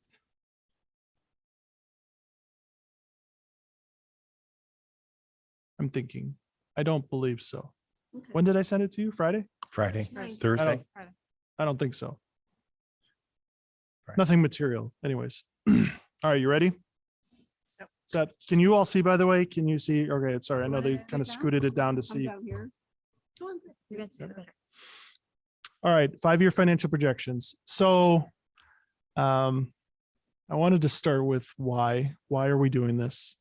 I'm reading a good book on that talks about starting with the why. So that's why I'm doing this. So why are we doing this? Well, let's step back and talk about big picture, our mission as a district. So our mission is to develop graduates who are daring, right? Dreamers and doers, aware, resilient and healthy, inquisitive, nimble, global. So we have our daring mission. And how do we actually do this? The way we functionally do this is by facilitating and supporting learning. So really everyone that's in the building, every dollar that we spend should be to either facilitate or support learning. Everyone here, we all support learning, right? How we actually support learning is 3 primary ways. We have our staff. So the people that we hire, we've got services that we contract with, and then we buy supplies and equipment, pencils, back slabs, things like that. But those things, the staff, services, supplies, and equipment, those come at a cost. They're not free. So really what we're trying to do is look at those costs and try to understand what are those costs doing over time. And then the next step is for us to figure out, can we afford these costs over time? That's what this process is meant to do. All right. So the first step on our journey is to look at historical analysis. So let's look at what's happened, and we're looking at other fiscal conditions. So the first thing we do is we look at the past. So where we've been, that's going to be the 5 fiscal years previous to now. So fiscal years 17 to 21. We look at our current conditions, fiscal year 22, what's happening right now. So that's where we are. And then where we're heading, the future, which is going to be the future 5 fiscal years. So 23, 24, 25, 26, 27. Why do we go 5 years and not 10? Because anything beyond 5 is garbage data, I would say. 5 is very helpful. The first few years are really accurate, and that's really what you want to look at. The longer term, less reliable. So we take those in strides. So before I get much further, let me talk about what we look at when we're looking at both the historical and even our actual projection results. What we're going to look for each fiscal year is, do we have a surplus or not? So that means in a given fiscal year, do the revenues exceed expenditures? Next thing we look at is fund balances. So how do, how do those fund balances change over time? And particularly, I look at what is the fund balance percentage of expenditures over time, because that is that gives you a sense of changing financial strength or position. The final thing we look at is revenue trends relative to expenditure trends. Are revenues growing fast and expenditures tracking with it? Are expenditures growing faster than revenues? Those are the 3 main things we look at.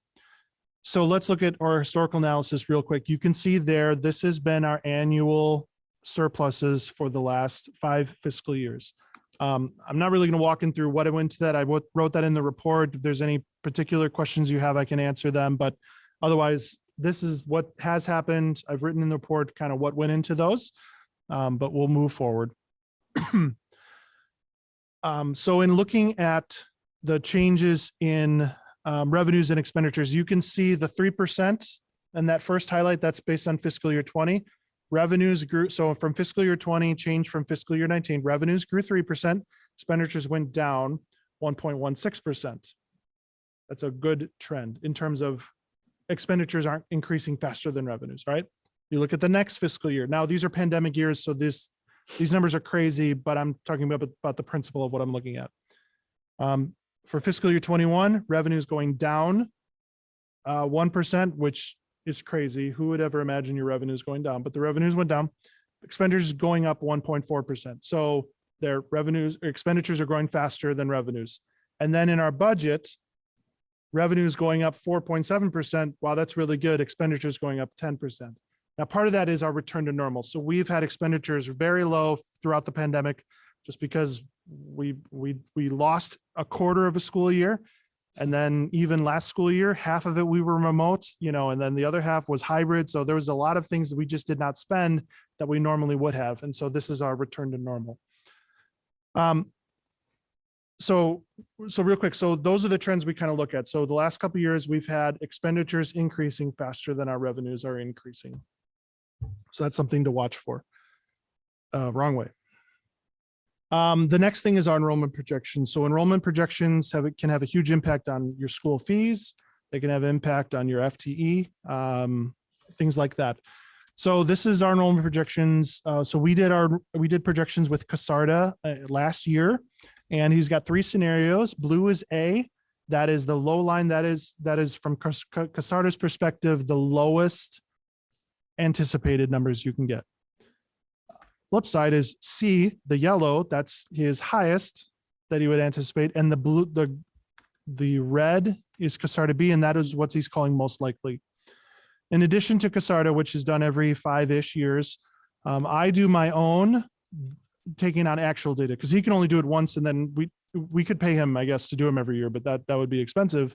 I update it with actual enrollment data. And so what we can see is based on what's happened this year, we are trending closer between A and B.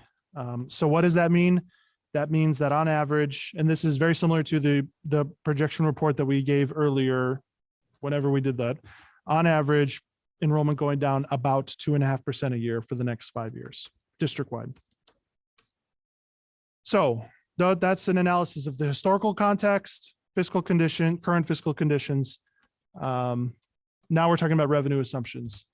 So just for a reminder of a big picture, 87% of our revenues come from property taxes. So the assumptions we have about property taxes are the most important in terms of understanding what drives our revenues and especially our changes. Other local is at 7%. So those are going to be things like school fees, interest income, the TIF surplus check that I'll talk to in a couple minutes. And then you can see state funding and federal make up just a fraction of our revenues.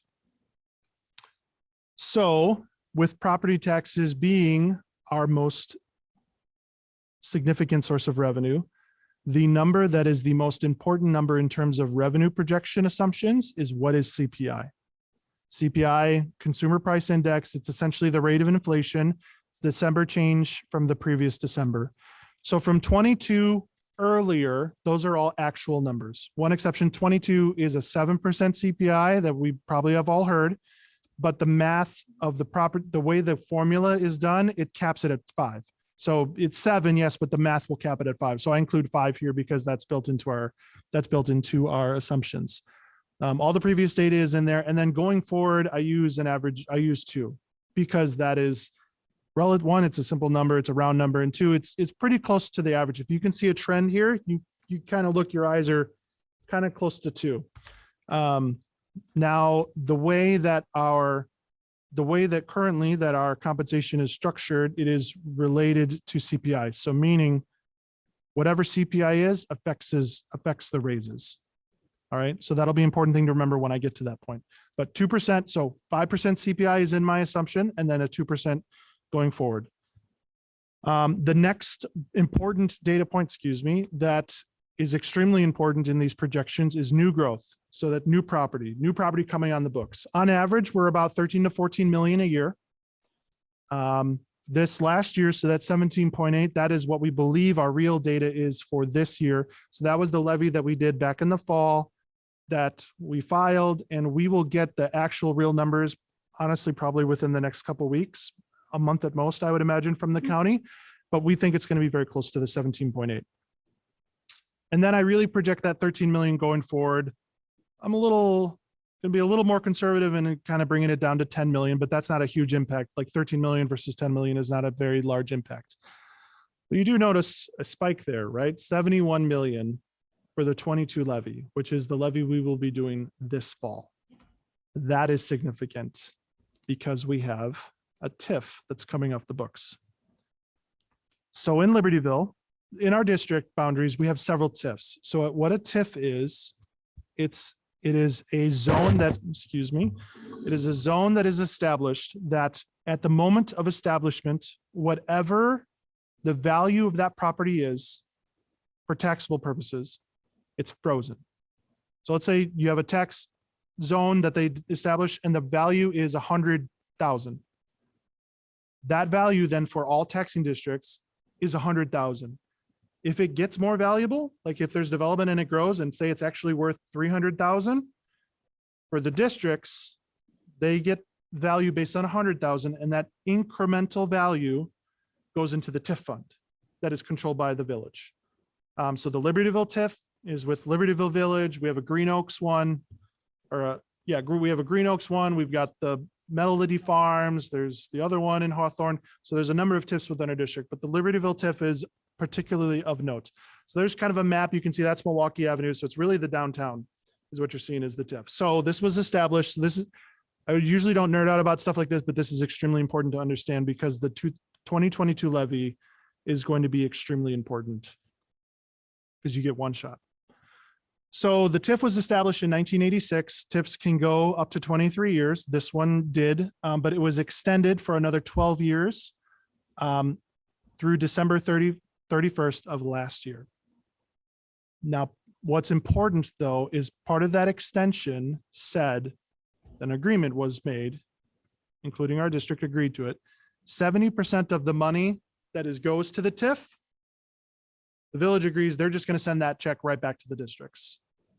So let me say it another way. We've been getting 70% of that incremental value since the extension. All right, we literally get a check. And for example, for tax year 2020, which is the last one, we will get another check from them in the next month or two for tax year 21. But for tax year 2020, that 70% check for us was $1 million. And I put in my report, like I showed you, that's the actual checks. Like we literally get a check mailed to us. Dan, that was just for school districts? That is just us. Just us. Our portion. So Libertyville 70 gets another check. It's probably similar, maybe a little bit more than $1 million. The library, the whatever. That was my question. Does everyone get this sort of rebate? Everyone gets 70% of the TIF relative to their tax rate. Okay. Yep. So all of the taxing districts get that. So some data on the TIF right now. So based on last year's data, that incremental value of the TIF is 57 million. So translate that 57 million based on our tax rate, that's $1.5 million, which makes sense because I said 70% we're getting from this check, kind of 70% of 1.5 million is close to $1 million. So, so the way this will work, because it expired in December 31st of 2021, 2022 is the first year it's in the levy and it will come on as new growth. It comes on almost as if it's just new construction that didn't exist before. But with the way the timing works for these checks, because the checks are delayed and all property tax timing for fiscal year 22, which is this fiscal year, and fiscal year 23, next fiscal year, we will still get that check. All right, so I put a little chart here to explain this. So the orange is that 70% check. So this is the actual data of the checks we've been getting, plus my estimation for what I think those checks will be this year and the future year. Fiscal year 23, we will get the check still, even though it expired in December of 2021, because taxes are always 2 years in arrear, essentially. So that's property tax timing. But also that year, we will receive half of the levy from that TIF property. Part of that is how we account for our property tax revenues, which I will talk to a little bit later, but that's the reality right now. So fiscal year 23, what I'm saying is those revenues will look higher than what they really are. I mean, they'll really be that high that year, but that's not an annual thing. It's going to come back down. All right. So those things are built into our projections. So The 5% CPI is coming this year, this for 22 levy, and this TIF coming off both at the same time. That's significant. All right. And I'm going to show you the impact of those. Any questions on the TIF? All right. Other revenues, just so you guys understand at a high view level. So 2% annual decrease. Remember I said that's kind of what my projection is for enrollment. That's what I'm doing for student fees. So if there's less students here, there will be less student fees. So I have that built in. Transportation reimbursement. The revenue we get from the state is a reimbursement from the previous year. So if the previous year, if we didn't run any buses, your reimbursement the following year is going to be nothing. Does that make sense? But even this year, we're mostly back to normal. We're not technically fully back to normal because there's not enough buses. There's not enough bus drivers right now. So we're getting a bit of a discount. So we will see in fiscal year 23 more revenue, but I'm hoping that fiscal year 23 will be our first year that we're back to totally normal, running all of our routes on time. And then our fiscal year 24 funding would be restored by then. So there's weird timing again with that one. So I have that built in. The other thing is ESSER 3. So that's the COVID-19 relief. That grant would be eliminated after this year. So I've got that built in. And really all the other sources I have is flat. State revenue has not really increased. Interest income doesn't look pretty. Everything else I'm assuming flat. All right, let's talk about expenditures. Remember a big picture view of our expenditures. 70% of our expenditures are our staff. There are teachers, administrators, and support staff throughout the district. Then we have purchase services makes up 14, then supplies, materials, capital outlay, equipment, those make up the rest. So I'm going to spend most of my time on the 70%. There's the two important ways that we try to understand what are our staffing costs is one, how many people are we employing? And then two, what are those raises going to be for the next few years? Now, the way we do this financially is trying to figure out, all right, what is the change in FTE? So we try to incorporate that. So based on the staffing that we looked at, we've got FTE, change teachers down 1.2, administrators up 3.4. Just hold on one second on that. And then ESP down 1.0. Technically what's happening is, so part of the district organizational chart was the person that's doing our director of technology work right now is currently in ESP. That person is moved into an admin. So it's a -1, but then a +1 on the admin side. So technically what's happening, it's a net 2.4 on admin and a decrease of 1.2 on teachers.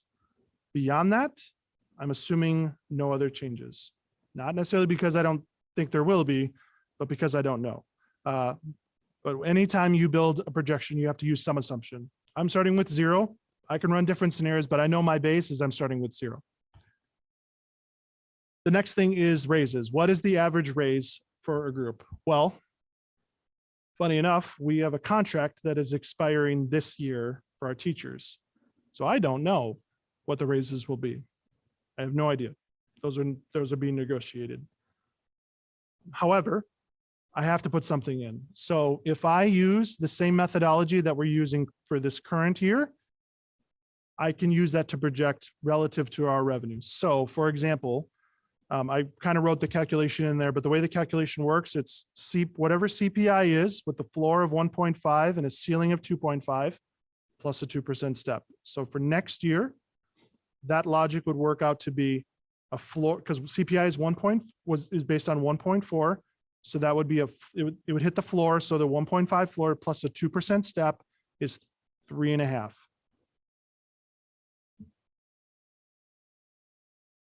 Did I say that right? Yeah, 3.5. So that's kind of the math and how that works.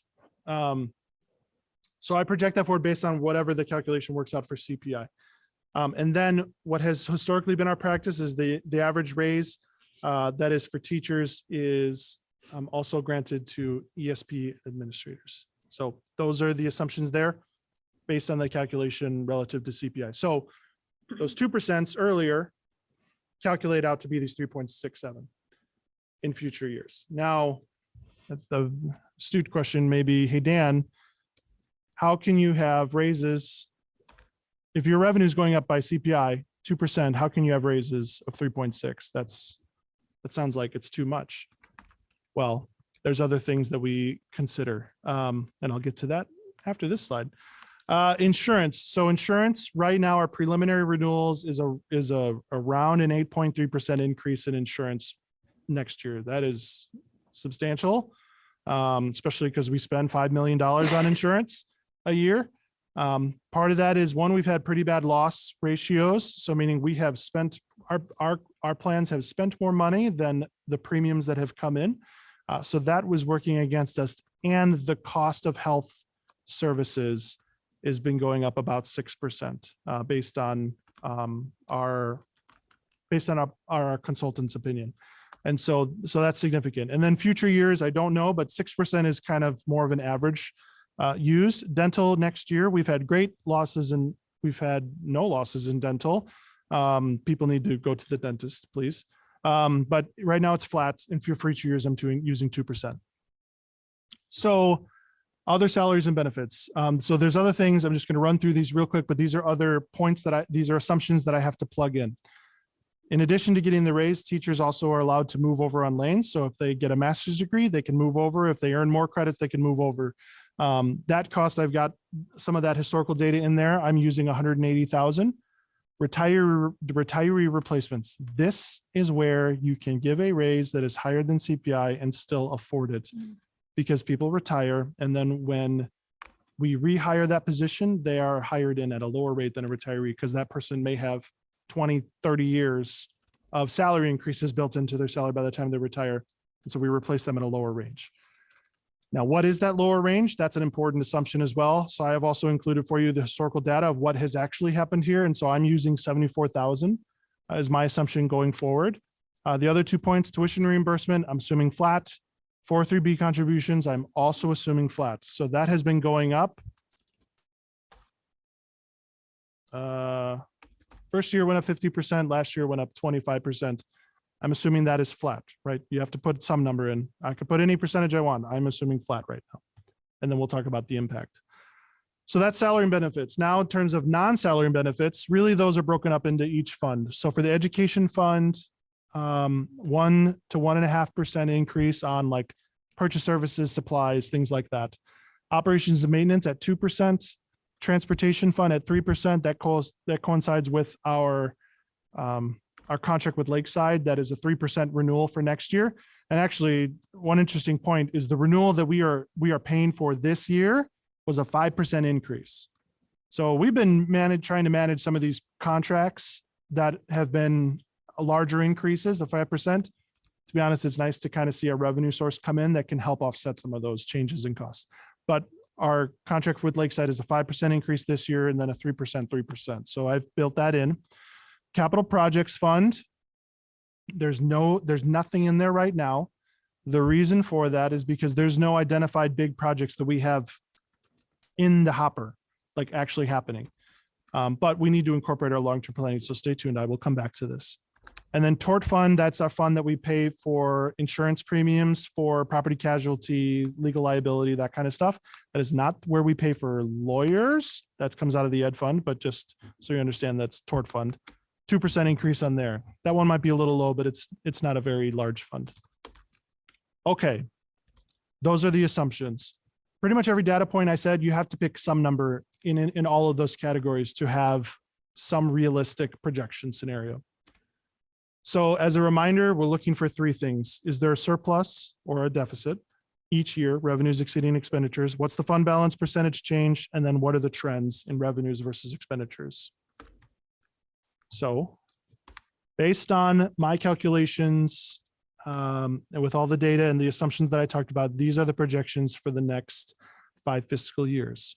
1.4 million next year, 2.2 the year after that. Now, I don't want to minimize $1 million because $1 million is a lot of money, but you have to remember this is based on a budget of, we're getting close to $100 million. So put that in context for you, because we don't just look at the surpluses. The next thing we look at, by the way, so this is good news in terms of it's not negative. If these were all red numbers, I would say we have a problem that we need to look at, but we don't based on those set of assumptions. And really, if I'm honest, this is the power of a 5% CPI. All right. A 1 year, one time 5% CPI. The next slide I'm going to show you, what you already have in your report, so it's not a big surprise. But let's say that CPI was actually 2% instead of a 5%. This is what our projections would look like. Those are much more problematic. So the 5% CPI is crucial to our long-term sustainability. The next thing to look at is fund balance percentages of expenditures. So what you can see here is the fund balance percentage. So that is taking whatever your fund balance is each year, dividing by your expenditures. And you can see that is slowly going down over time. Historically, it went down a ton because we paid cash for these huge projects we were doing. But on just an operating basis, you see it slowly degrade. What this mathematically is saying is that while you do have surpluses, technically they're not projected to be high enough to offset the change in expenditures each year. So what this means is, all else being equal, if your expenditures are going up and you want a constant fund balance percentage, your fund balance has to keep going up to keep pace. So what this is telling you is slowly this is starting to happen. Not really worried about this because that's more longer out. The first couple of years, minute change. So this is, it's not ideal, but I don't see this as terribly problematic. The third area that we look at is the change in trends. So what is revenue changing relative to expenditures? So first year, revenues going up 3.5, expenditures 2.6. That's positive. That's great news. Yet second year, 3.3 versus 2.6. Again, that's a good trend. Once you get beyond those 2 years, though, you see it start to flip. And part of this is because assuming some of these other revenues are flat. You see revenues going up about 2% a year, but expenditures going up 2.8, 2.2, 2.4, right? You're starting to get a little out of alignment there. I don't believe there's anything actionable to do based on that. And even if you had this, like, that's okay for a couple of years. We've had that for a couple of years here already. You can't do that for the long term, though. Long term, you will eventually run into a problem. But in my opinion, the first 2 years look really good. So with this, I think we have an opportunity here that I don't want us to miss. I believe we have an opportunity to fully defer our taxes. What do I mean by that? The taxes that we receive in May and June. So we normally get taxes twice a year, twice a fiscal year, September, October, and then May, June. The taxes we receive in May, June, remember June 30th is the end of our fiscal year. The taxes we receive in May, June, the way we talk is that they're for next year. And I think that is perfectly valid and true. The taxes you receive at the end of the year, they're really for next year, but you just happen to get them in May and June because of timing outside of your control. Our financial reporting though, our final financial reporting includes those May, June taxes in the year in which we received them. So we're accrual basis of accounting, but one area that we don't really align totally is the recognition of revenues on property taxes. It is my belief that is more accurate to defer those revenues to the future year. Then it will line up, because then technically right now, every fiscal year you have two levies. You have half of one levy and half of another levy, which is really confusing for folks. This would then align it perfectly. So you have 1 year is perfectly based on that CPI. So the next year would be based on the 1.4 CPI. The year after that would be based on the 7% CPI capped at 5%. It would be perfectly aligned. And then what it'll do is I think it will have our financial reports reflect what we talk about actually happening. Because whenever we report out these fund balances, we really kind of start talking about it. We always remove early taxes. We say whatever the fund balance is, not including early taxes, which is, again, very valid to do, but our reports don't actually match it. We have the opportunity, I think, to do that. So this is now, what would our projections look like if we did fully defer? And Dan, you're talking about doing this in the future, In the future, permanently. you can't do it in now the on. past. All those early taxes go into next. Yep, you just started a point and you just, going forward, you're gonna, when you get those monies in, you can book them as cash and a deferred revenue. And then once July 1st comes, then you recognize it as revenue. So if you make this change, this is what our projections look like on a surplus. So essentially what's happening is the fiscal year 23, you could see a $1.6 million deficit. That would be a true deficit. I think that's more accurate. And it's temporary, in my opinion, based on the information that I have. So that's too scary. You know, you could talk about it in a year. Maybe you do it after next year, when hopefully things look, you know, it doesn't look so scary. Because what I don't want to do is, while something may be more accurate, I don't necessarily want to cause an artificial panic that, oh, we're deficit spending and now we've got to make all these changes. I don't want to put us in that position. However, I do believe this is more accurate. I believe this would be more accurate, and I believe it will help us match our words with our actual reports. So let's remember the big picture here. This process is to try to look at the costs that we've identified to serve our mission. How are those costs changing over time? And will we have the money to do it? And based on the analysis that I have, my opinion is that yes, I believe we do. So what next? I'm recommending 3 steps. The first one, I believe that we need to develop and adopt a fund balance policy. We've tried a couple times, it didn't work out so well. I would like us to try again. So in order to do that, we have to define, what do we mean when we say fund balance? What funds are included? What funds are not included? You'd be surprised how, I'm sorry. Yeah. When you say we tried it many times and it didn't work out, what were the reasons why it didn't work out? Yeah, I would say we tried it a few times, not necessarily many. Okay. What didn't work out? Working out the details of these 3 things. How do we want to define fund balance? How do we want to determine what our desired fund balances are? And then what do we do if our fund balances are more than or less than our desired fund balances?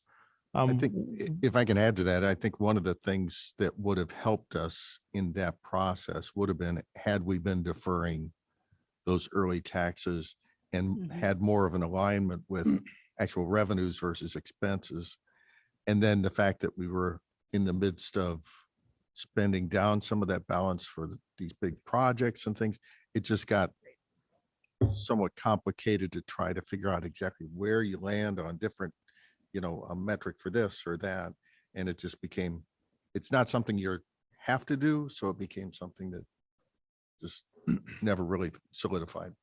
And part of that is like, is that including early taxes? Is it not including early taxes? That's another component that can be tricky too. So all of those things are why it was tricky.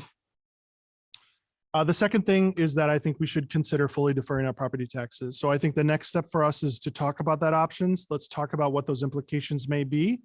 And then ultimately that would require a board resolution. So the board would need to pass a resolution officially changing our recognition of taxes. So but I'm not saying you do that next month necessarily.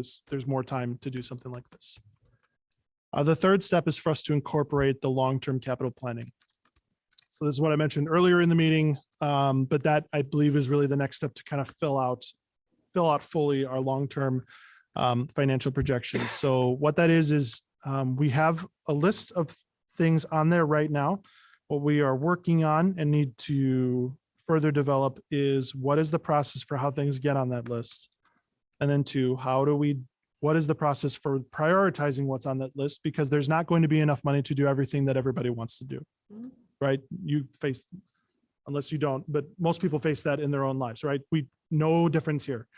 And then we need to add that to our 5-year projections, mostly because it's not an operating cost, but it helps us understand what's our fund balance trend, where our fund balance is projected to be. That's what I have for you. So there's a written report with more data obviously there, but that's what I have. Dan, would it make more sense to talk about fully deferring the property taxes first so that that is cleaned up before we talk about adopting the fund balance policy? Yeah, Does that make it easier to look at those numbers and evaluate those 3? yes, I didn't mean this to be do this, then this, then this. It was just, these are. Yeah, three no, things. I But didn't yes, see it that way. I I'm think just- deciding on fully deferring will, I believe, make the conversation about fund balance much more straightforward. So then that can be a future agenda item that we can really dive into. Mhm. Okay. I think from my perspective, you showed that fully deferring it this year. I would be curious to see what that would look like if we waited till next year, because the whole dynamic of TIF coming off and the, exaggerated revenues in certain years, In the 5 point. if that would make, I think the end result would probably be about the same, but It would look like.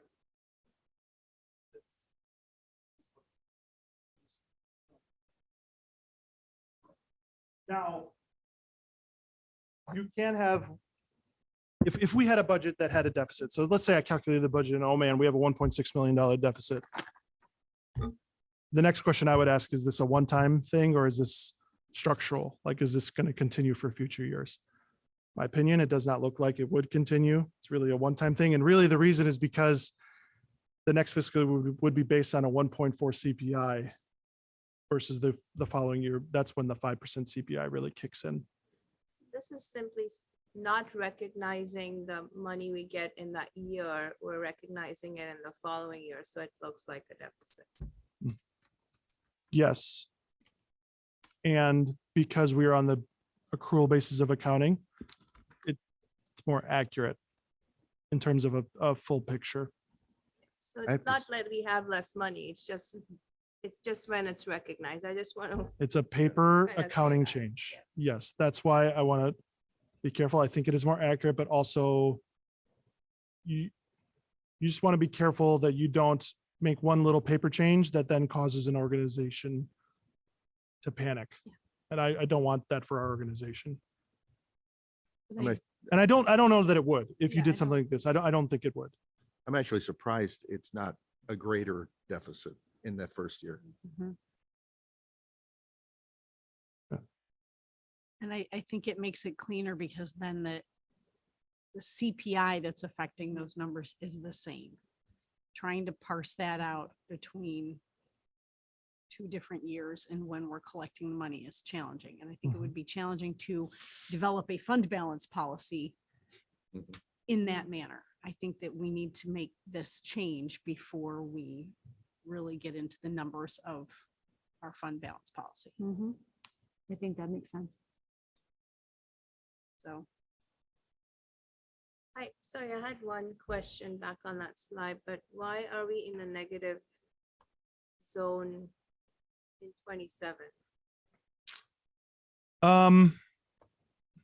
The reason is because you are seeing essentially the long-term, when I say long-term, I really just mean multi-year effect of expenditures increasing faster than revenues.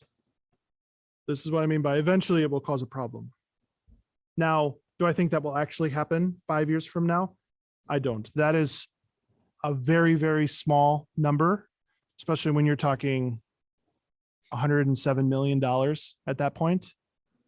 140,000 is nothing. It's not nothing, but it's immaterial in terms of it actually technically would be still material, but it is, sorry, I'm just like the percentage of what you consider material technically would be considered material. However, I think that is perfectly doable. Essentially what happens is what you can do mathematically is you can make a small change now or next year that can change that number significantly 5 years later, both to the bad or to the good. And that's why like the assumptions are important. You remember all the things that are in my assumptions, change one of those parameters and you can change the future of our district. So that's why it's tricky. So like times we'll get into things like, hey, Dan, can we afford this? Like, maybe it depends. Maybe it depends. So like, how does that change our long-term trajectory? Is it a one-time cost? Is it an annual cost? Are there other things that it would trigger in terms of a trickle down in terms of how the math works? So. Anything else? any other? So do we want to then consider the fully deferring property taxes as a future agenda item? And if so, what agenda? And when?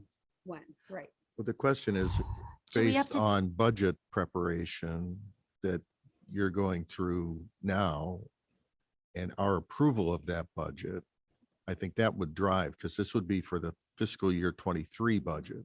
Right. So we'd have to have that decision made before Dan completes, or even hopefully even before he really gets into developing the 23 budget. So based on one of the slides, might I suggest, it could even be the next committee meeting. It doesn't really matter. come back with options and what are the implications? Okay. Because that's important. That's something I couldn't even answer to you right now. I'd have to think through some of them. And honestly, I would consult our auditor, Betsy. Like I would talk through with her, like what, when, depending on when we did this, what would be the impact? So I'd want to understand that more. And I think we could go from there. Your next steps had develop a fund balance policy first.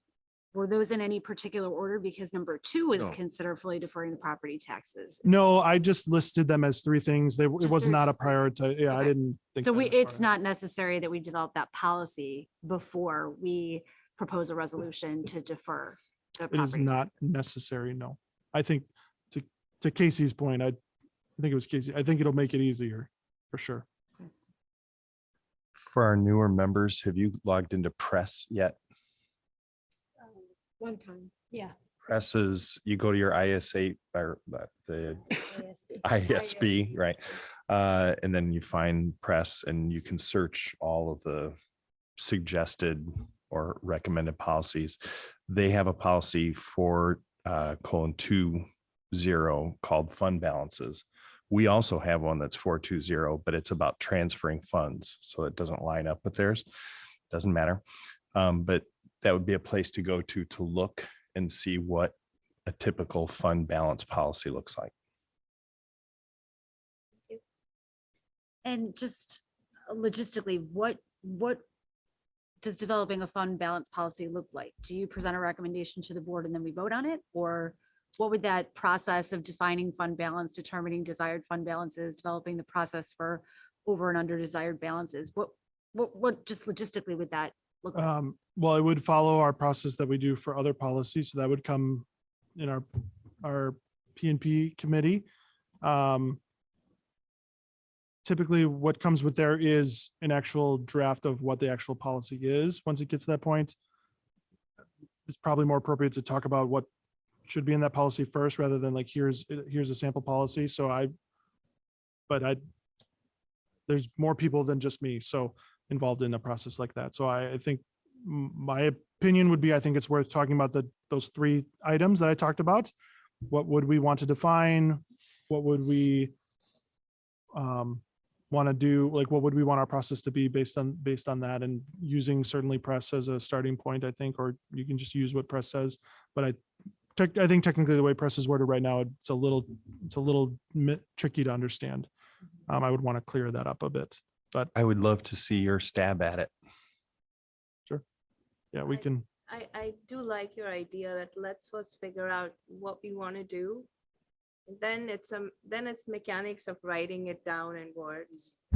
But some of the points you said about, what's our threshold and what do we do if I have no clue what that number should be. So, I mean, I hope you come with some recommendations of what standard work looks like in that area. Yeah, there are, and I would bring Yeah. that. Great. And you can ignore it and do whatever you want. 'Cause- So you're the board. And by deferring the taxes, are we aligning ourselves with what other schools are doing with their finances, or is it split? So first, you'd have to group the districts that are cash basis versus accrual. No, I don't know if it's say most. A number of our comparable districts are on accrual basis of accounting. And if they are on accrual, more likely than not, they fully defer their taxes. But there definitely are districts that are on accrual basis that do not defer their taxes, or that do not defer, just like we don't. Those exist. And I've gathered that data when I was looking at, like, are we an outlier? Does anybody else do this? And I was able to find some good data on that I can also bring back to help you understand, like, are we the only one that does this, or, something like that. So yeah, Just in essence, if I understand if I'm understanding what you're recommending, we are taking the taxes from a fiscal year and applying it to a whole school year, right? I mean, we're deferring the taxes so that we can see our whole school year as opposed to when we received it. yes, we'd take the taxes that we get in May and June But at the it's- very end of the year and saying like, yeah, this money really is for next year. And your reports would actually show that. Right. And we've had many, many conversations with public coming to speak to us, looking at the reports at the end of the year and seeing these very large numbers and saying, you're sitting on this money. Well, no.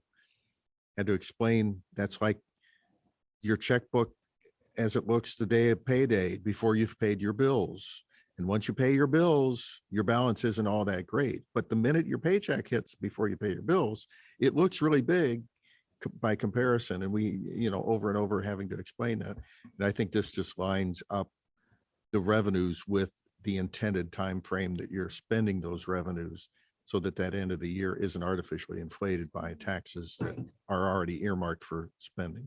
I think that's a really helpful way to think about it. Yeah, that was. a Our great obligations email. are now aligning with our revenue. Mhm. I mean, Yeah. we have a certain obligation and. And it will be a lot clearer to members of the community and the public that are interested in wanting to dive into that information to understand what they're seeing, because it will make more sense. And in reality, most of the, having just done one of these, the policies that relate to fund balance typically talk about your fund balance at the close of the fiscal year. So it complicates it when you have revenue in there that's real, this whole concept of the. I was That's just earmarked talking for the about. following Yeah. year. Yeah. So it's easier and cleaner to have that Mhm. more accurately represented when you build that policy to say it's X% of whatever your expenditures are for a year, whatever that is. So. Great. All right, so good conversations to be had in the future. Anybody else? Any other comments or questions? Dan, thank you very much. That was a lot of information and very, very detailed. We appreciate it. And thank you very much for sending it in advance. Yes. Because having the opportunity to look at it and then just being able to watch you walk through it made everything so much more understandable. Will you be doing this at the regular board meeting as well? I wouldn't, because there's no action for you to take. This Okay. is more of an informational reporting. Okay. We've talked about, I mean, I would like to have this information available to the public. I think Mhm. that's worth it. So Yes. don't know if maybe we just put that on the website, but also I'd have to think about, is it ready for what, like, is it ADA accessible, that kind of stuff? I didn't really think about that when Right. drafting it to send to you. Doing something that's going to be posted on the website, you want to make sure it's properly accessible. So And maybe waiting another committee cycle so that Right. we have, I think it's super valuable, especially if we're going to move in the direction of deferring the revenues and that kind of thing, to be able to explain that in some way and have that documented. Does that time frame have to be before we receive this June payment? I don't believe so, but I also want to caveat, I need to think about it more and talk with our auditor. So I don't think it's something you have to do before you get the taxes. Depending on the fiscal year you want to apply, I don't know. I don't know. I'm just Dan, gonna your stick with that. example was the taxes received in May and June of 23 being deferred into FY 24, or were you talking about taxes received May and June of 22 deferred into 23? Say that one more time. Were you, in your examples, are you talking about, to that point, is it tax revenues received in May, June of 22, this fiscal year, being deferred into next fiscal year, which would actually require a budget change? Yeah, This no, year, this would be you're talking future May, going June of forward. I would not 23 into change this 24. budget now. I would not change this budget now. What I'm about to say probably should wait for a future meeting, but when you do this change, whenever you change a method of accounting, you essentially have to restate your prior year and then go forward. So it's possible we have our financial report, but we change it, then what they may either, if we already finished, sorry, this is tricky. If we finish this fiscal year and have our financial reports for this fiscal year, and then decide we want to change it for the next fiscal year going forward, they will then restate our fiscal year 22 numbers with that change in mind. So you have a kind of a baseline to comparison, and then you have that change going forward. It's possible that depending on our conversation, and then if the timing doesn't really have a material impact on our process, maybe for fiscal year 22, they just report it Both ways. going forward. But if we did it for fiscal year 22, they'd have to restate fiscal year 21. So every time you do that, you always have to restate prior and then go forward. So I want to talk about those. I want to think about those options, understand those implications, making sure we're very clearly understanding what would impact our decision. Yeah. Right. It is a significant change. So. Okay. Anybody else? We ready to move on? Approval of bids and contracts. Yeah, so we have contracts, LHS and Vernon Hills both have contracts with Coke for using Coke products. There are 2 amendments that I have for them. This new software will help me share it with you. But the terms of our agreement are that I won't share this unless I'm legally required to by public. So I have to be careful about sharing this. But essentially all the amendments is it adds a year onto our contract. It kind of forgives the COVID year that we had nothing happen. And they certainly had the right to let nothing happen. Like they didn't sell products, so they don't have to give us commission on nothing. So it does that. And then also what it does is it aligns Vernon Hills and LHS to end at the same time. When I got here, they've been on different time cycles. I would like to get them aligned so that going forward, I can have one contract going forward for the district. So that's will be coming forward, but those are really the only, they're not very material changes. So that's LHS Coke and that's the Vernon Hills one. The LHS fax room remodeling, we kind of talked about that a little bit. Hold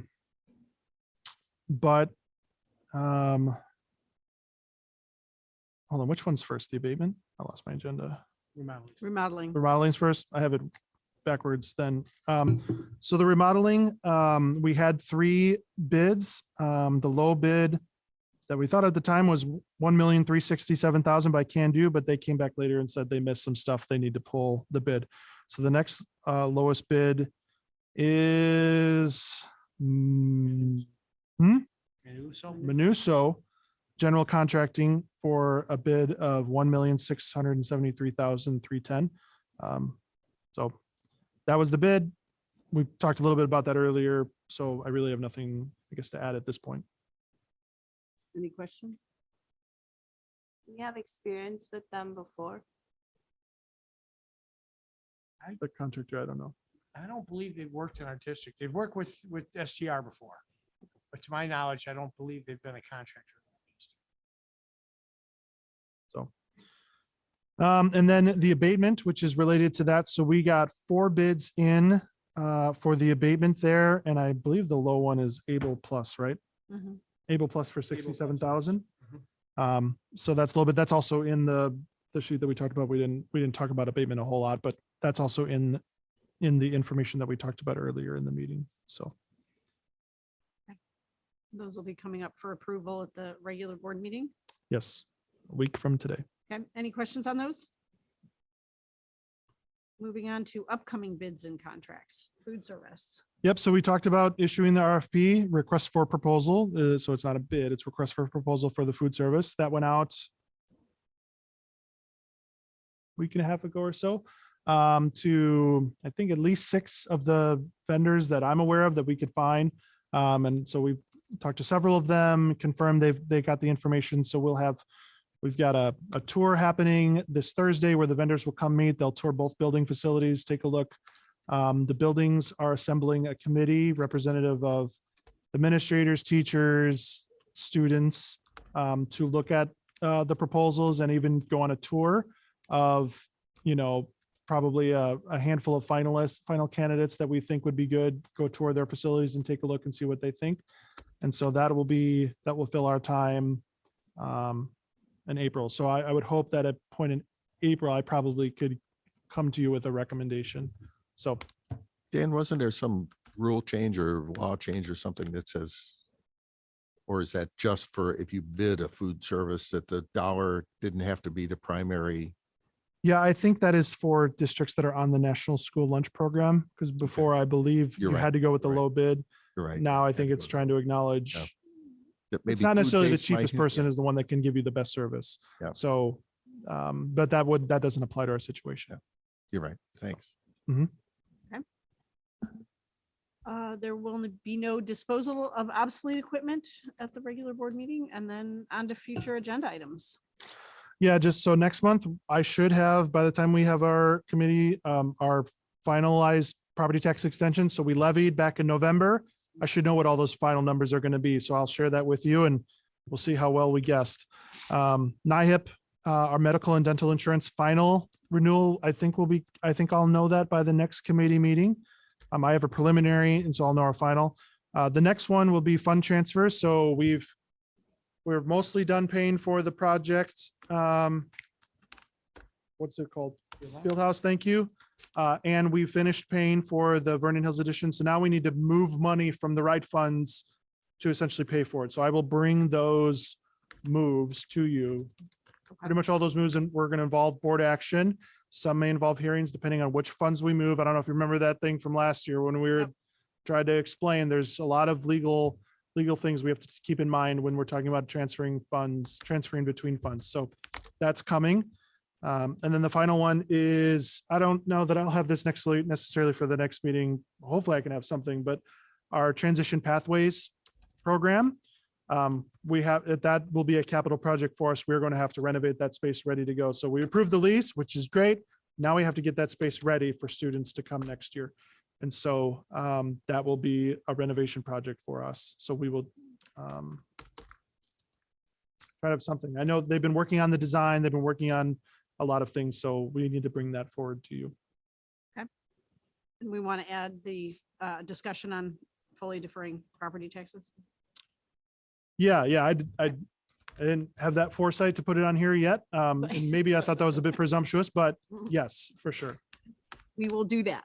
Okay. Anything else? Any other future agenda items? Well, then this adjourns the Facilities and Finance Committee meeting at 8:05.